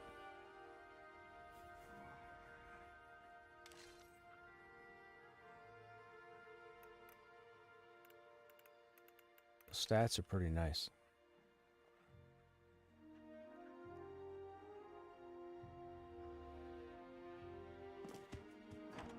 Do I have a horse? I do.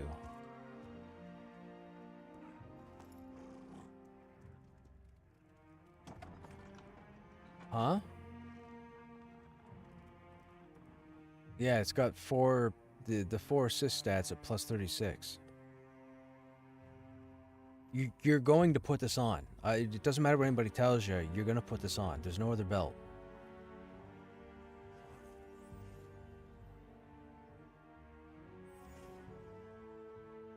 Trying to figure out how we do this the most efficiently. So the Windblade would go to Cruciferous. Cruciferous is in Throne Fast. Snapper's on his way here in zone. So I'd have to trade him and then log over. And I guess you would have to go to Throne Fast.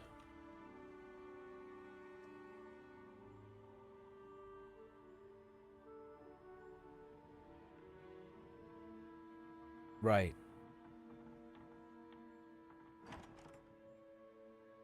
Do you think they'll do Epic Quests eventually in Pantheon?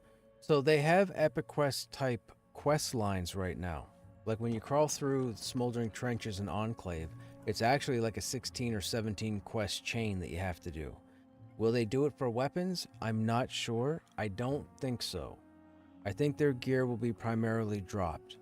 And I say that specifically because I believe the stats already on items are more than high enough.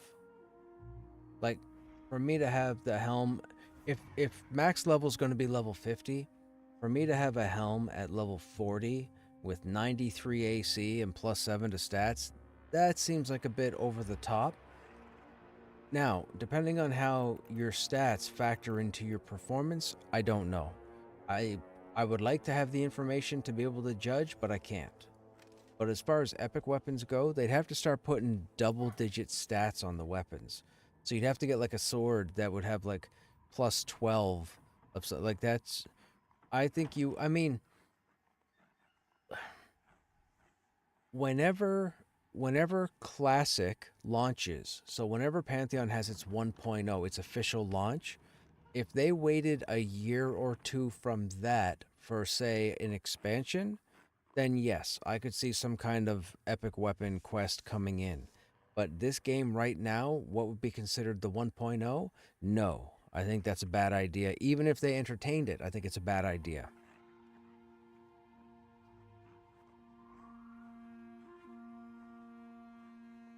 They need the right stats on gear. They don't need a lot of stats on gear. They need you to work for it, and they need you to look forward to newer stuff. If they already start where once you get to level 40 or 50 and you're wearing +7 stuff, +6 stuff, where are they going to go with the next expansion? Everything would have to be +9, +10. Like 2 points won't be enough for most people to go through expansion type content. They would need something significant that draws their eye. And then what happens? You get a few more years down, and all of a sudden you've got +15 on gear, +20. Like, if you guys look at EverQuest right now and you go and look at their best gear, look at the stats. Go to EQ2, look at their best stats right now. It's like 5 billion hit points, 742 strength, 12,359 stamina, or what have you. You know, there's a reason the EQ franchise had to do stat crunches multiple times, because the numbers were getting out of hand. You don't want the numbers to get out of hand here. And I'll give you an example. These shoulders used to have +7 agility and dex. +7. Now, they're warrior paladin, but for a warrior, we now need agility. Back when this content came out, agility wasn't that important. So to get agility and dex on an item was phenomenal at +7. But they went and changed it and dropped the agility down to 3 and the dexterity down to 6. Not entirely sure why they did that. Maybe they had future plans to do something with agility, but you'll see gear, you'll see stats change over time. I'm pretty sure a lot of stuff here, the stats are going to be lowered over time. I don't think many things will be raised. I don't think. I could be wrong. But as far as epic quests go, I don't think Pantheon needs any sort of epic anything right now. What they need... I'll tell you what they need right now. It's really nice that they're putting in more gear across all the content in the game. They need more quests, and they need more quests that bleed into the lore of the world. They need us to want to follow along and figure out how quests work. Right now, there's a fair number of quests in game, but the majority of them don't go anywheres. Like, you run through Thronefast and grab the... No.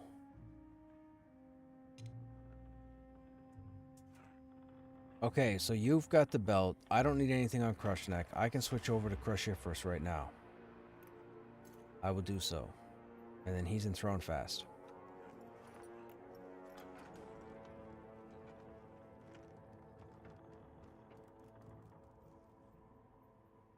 Players that have played through a few times are likely to skip quests now. They're not worth... And that's the other thing. The reward for quests, for the majority of them, unfortunately, is lackluster or not worth it. Now, I don't want to say anything just yet. I had some information come my way about a year ago, or about 10 months ago. Kind of like a heads up, sort of. I'm not going to talk about it until I know more. But I think I know a couple of things that are going to happen with the game. Based on a couple conversations with a couple of people I had, which will be interesting. But I do believe the quests will get better and they will tie into the lore. And they might even remove quests or reword quests. But right now, there aren't enough quests. I could probably count on one hand how many quests dig into the lore of the game. The new items have more lore on them than the quests do. Now, one of the cool things is, well, actually one of the awesome things is, if you figure out how to start the quest line for the Smoldering Trenches in the Enclave, that is a phenomenal quest line. We went through a couple months ago, and I think the videos are on the YouTube channel, but I actually read through all the lore as we go, so you learn how those regions got the way they did, and what the big deal with Tel Daedrus is. Tel Daedrus is the raid target down in the bottom of the Enclave. But they have like this phenomenal 16, like Ronick did a phenomenal job with this 16, 17 step epic quest line that takes you all through the content. It's chef's kiss, well, whatever, just fantastic.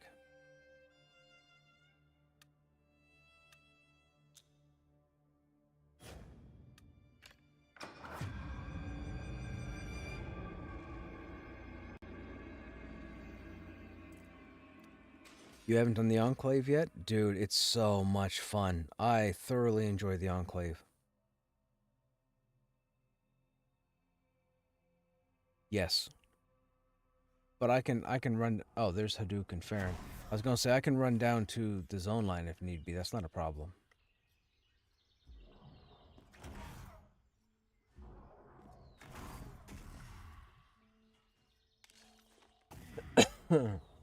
Excuse me.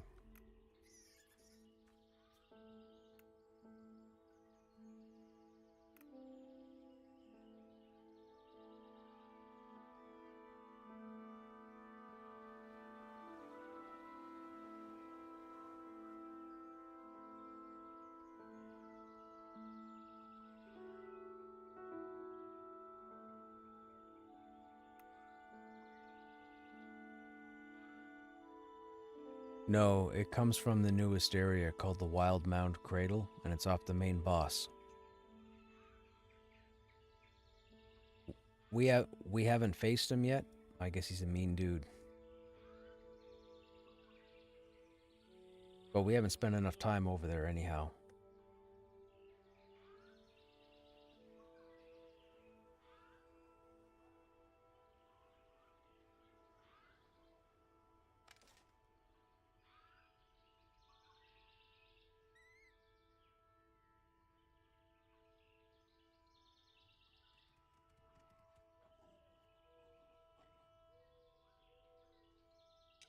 I appreciate that, thank you.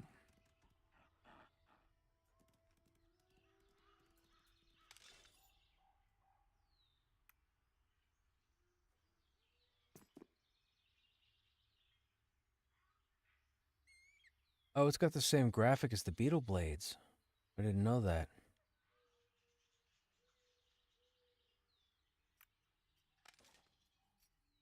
Okay, chat, we got... Dude. Show you guys. All we need is a Fell Spike. All I need is a Fell Spike and I'll have them all Pokemon style.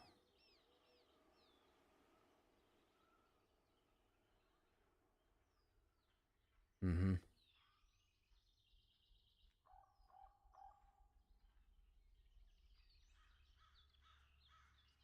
Agility's up over 50.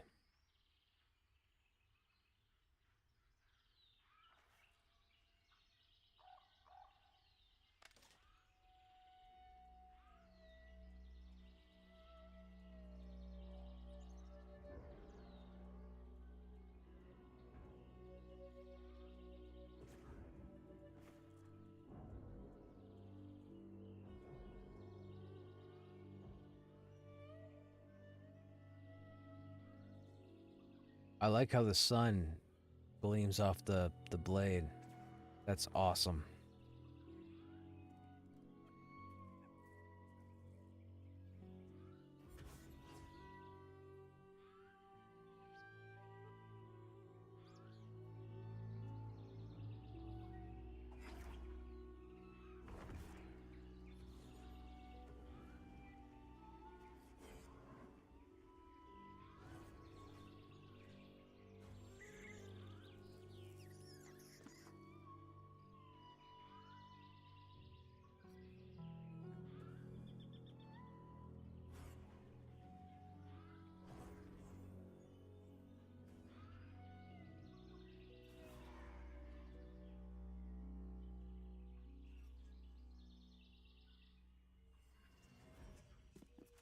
See how much this procs for.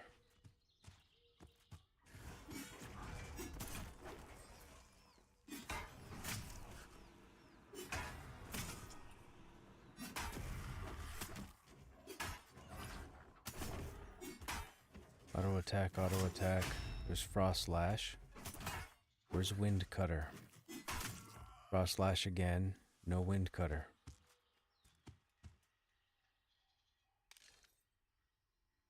Interesting.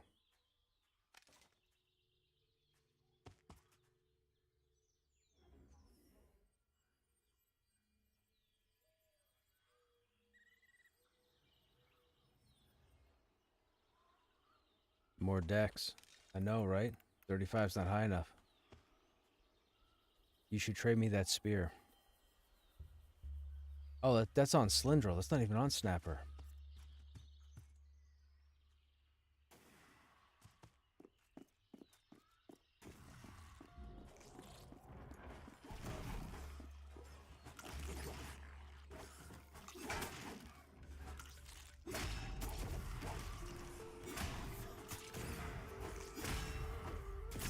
I'm just auto-attacking.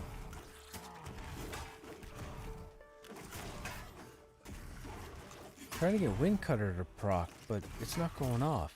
Frost Slash has gone off multiple times.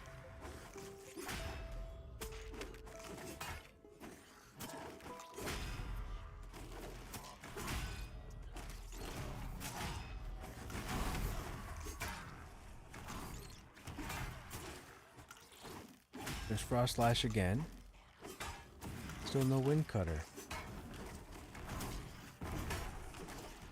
Frost Slash again.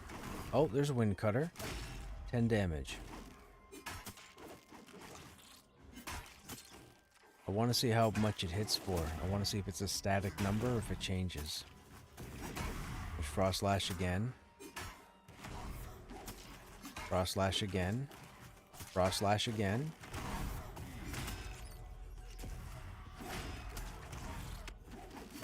Frost again. Wind Cutter, 10. I feel like it only hits for 10. That's not good. At least not at this level. It's a great level 20s weapon.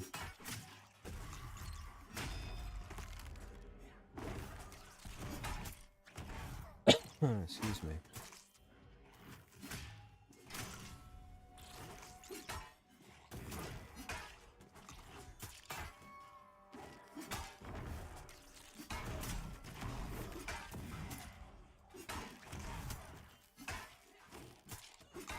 Yeah, Frost is going off like crazy. Wind Cutter is not. It must be because of the level.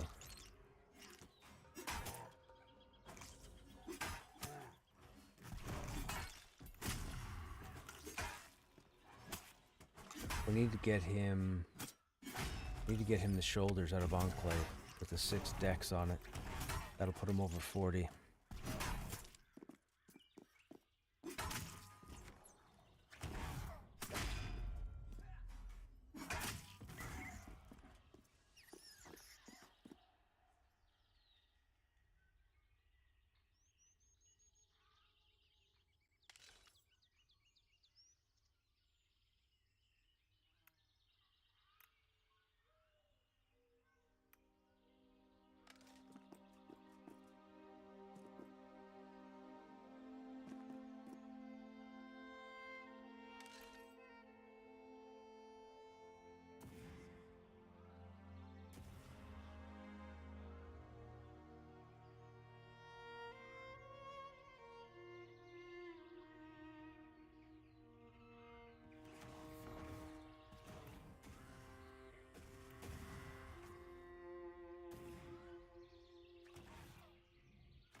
Excuse me.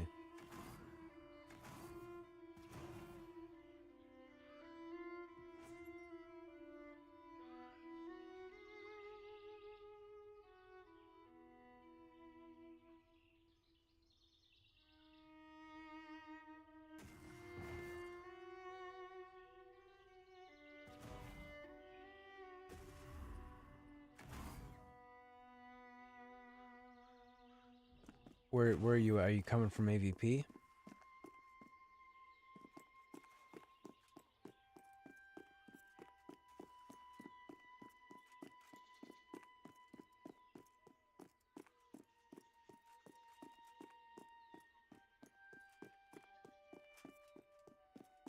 Let me run to you so you don't accidentally get aggro. Just go to the climbing spot and stay there.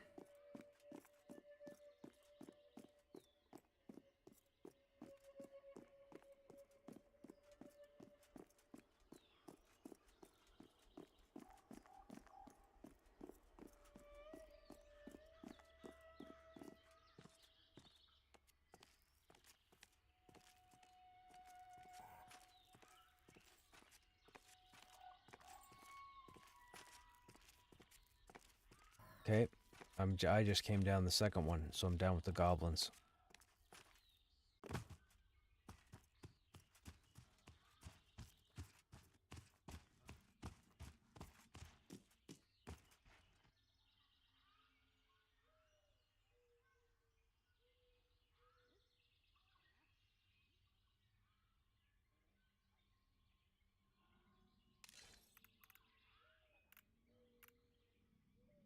But shamans can use spears.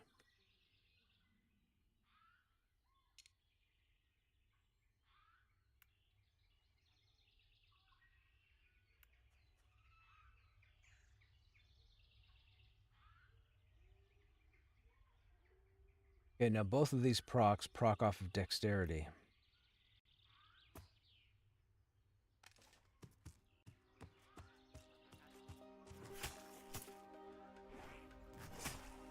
There's Scorched Venom and Frost Slash at the same time.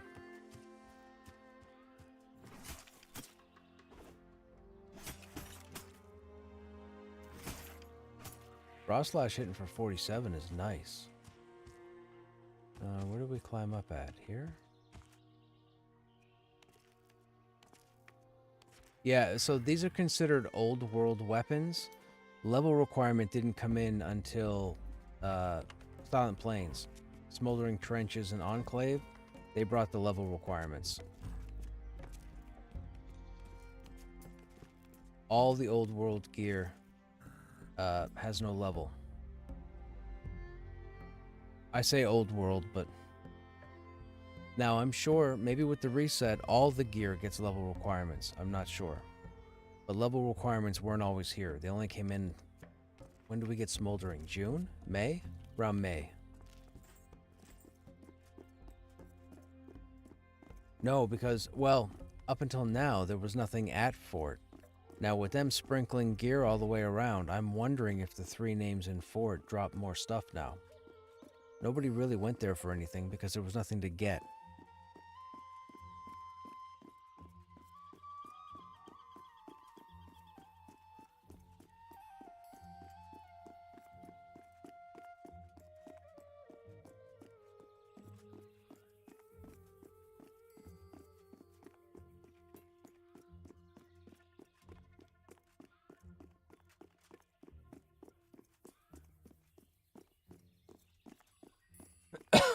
Excuse me.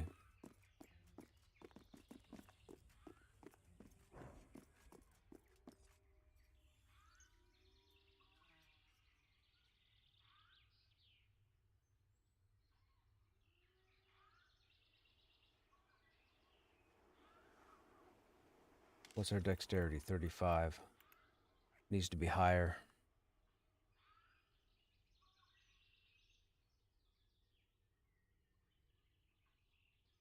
We don't have anything for dexterity. We need those shoulders. I need the shoulders out of Enclave. Ah, yes. There's a language filter on the channel. Yes.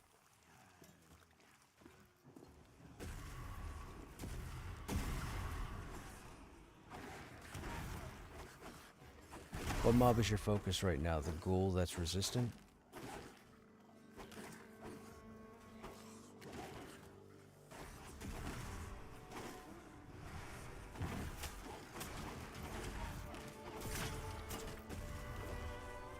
Frost Slash. Frost Slash. Venom. Frost Slash. Venom. I think this is the jam right here.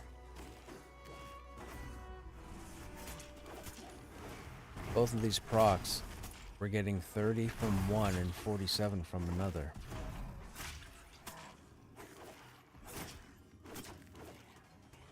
Crazy.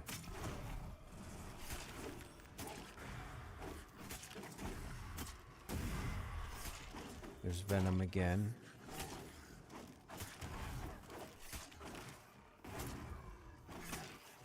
Cross slash. Cross slash.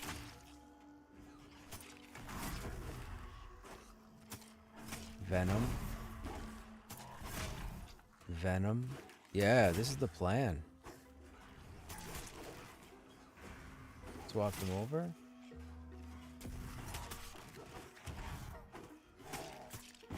Oh, I can't swap to the mob's dead.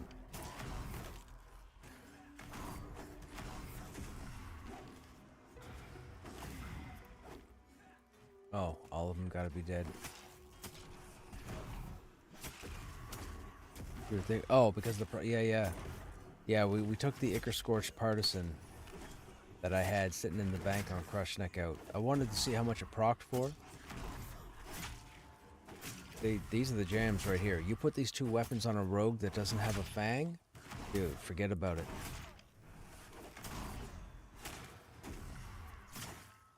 With as high dexterity as a rogue can get with their gear, both of these weapons would be ridiculous.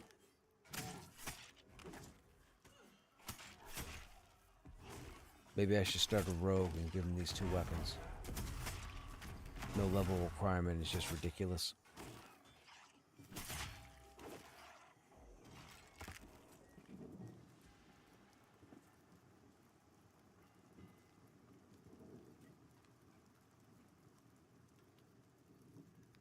I believe so, and then pull around it. That's the mandatory one. Yeah. These two weapons, dude. You could see the venom here around the side, the edge.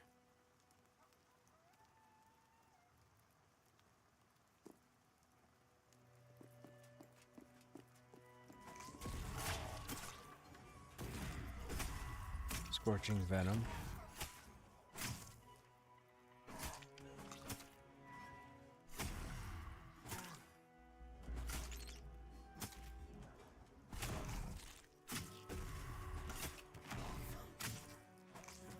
Cross slash. Venom.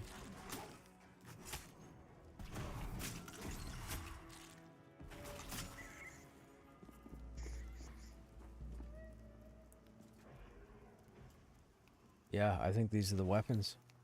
We need to use these tomorrow. See how it plays out. What does Brace of Claws trigger for when it triggers? Oh, we'd have to tank though.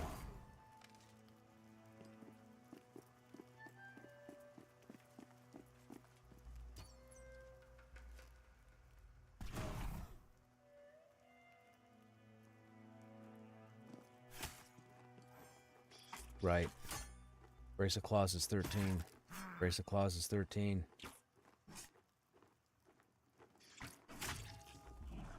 I think the plan is both spears when not tanking.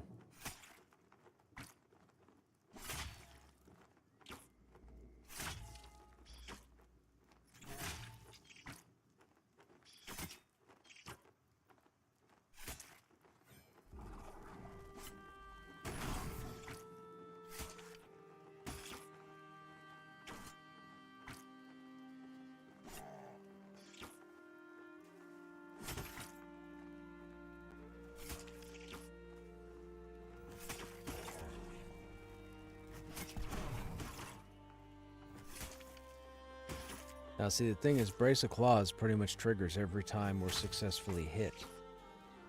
Whereas the spears, it's a chance to proc. So do you take the consistent 13s, or do you go with the one that can proc for 30? Mind you, for the shield to proc, we have to be getting hit, meaning we have to be tanking.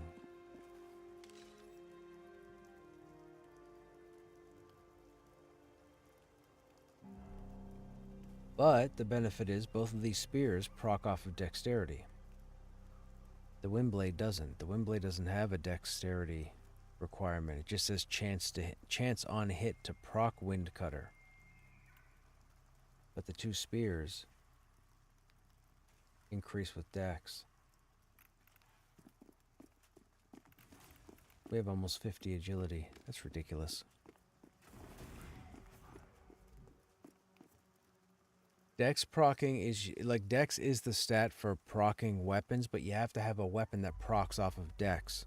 Just because you have a weapon that procs doesn't mean it specifically is modified because of your dexterity.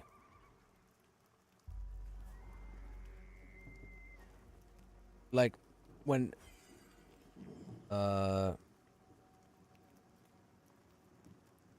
right. Unless the buffer goes to the zone first and then you zone over after. But yeah, so all weapons will proc, I think, based off of dex, but these two spears have the chance to proc more damage based off of dexterity. So they do proc off of dex, but they're able to go above 100%.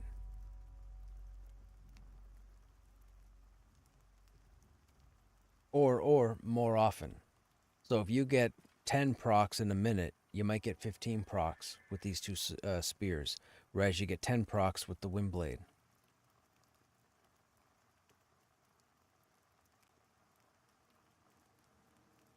I still want to use a combination of them just to see what's going on. I'd like to see. We just need Fell Spike. Once we have if we had Fell Spike, we would have all three proccing spears. There are 3 proccing spears in this game. There's the Spear of Endless Frost, there's the Ichor Scorch Partisan, and there's Fell Spike. Fell Spike drops here. It has kind of a life tap, I think. I think it's a life tap. I could be wrong. Now, the Windblade is a sword, so it's a bladed weapon. But the 3 most powerful spears in the game are the 2 I have, plus Fell Spike. Which is crazy to say that all 3 of these weapons are all spears. It's not like a hammer, a sword, and a spear. Or, you know, like, it's crazy that it's like the Power Rangers of spears.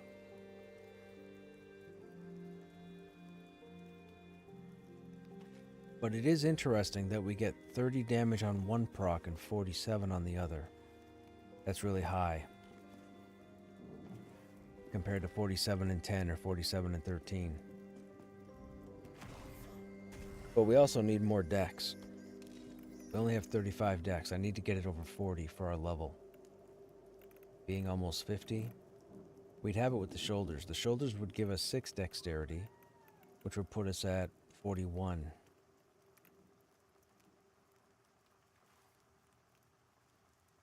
We could always look at dex jewelry as well. That's an option. Hey, Slyn, or want, dexterity jewelry. Is it the same as the agility jewelry? It takes the nickel or whatever?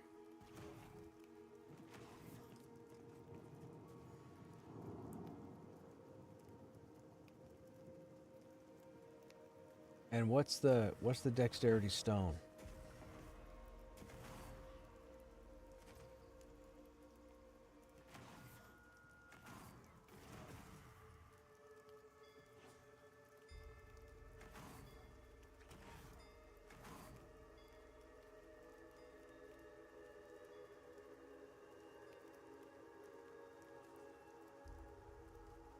Okay.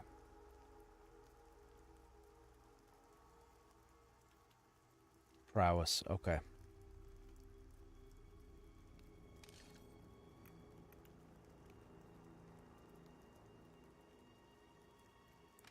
I will see what I can find, but I might get you to commission some dexterity jewelry. No, don't do it right now. Do whatever you're doing. I'm trying to. I think I figured out the 2 weapons I want to test for damage, but I need to have high dexterity. And right now, because I don't have the shoulders out of the Enclave, I'm under 40 for dex. But if I had dexterity jewelry, I'd skyrocket.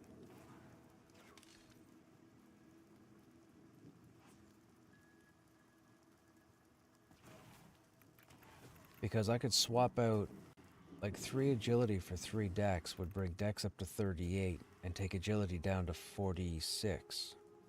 I could pop out another 3, agility stays 43, and dexterity gets up to the same level as agility, just with 2 pieces of gear. So I could do 2 pieces of agility, 2 pieces of dexterity. They would both put me over 40.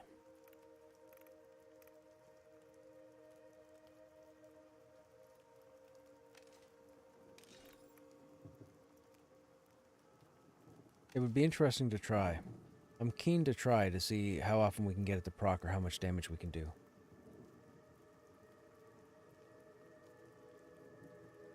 Let me get over someplace relatively aggro free.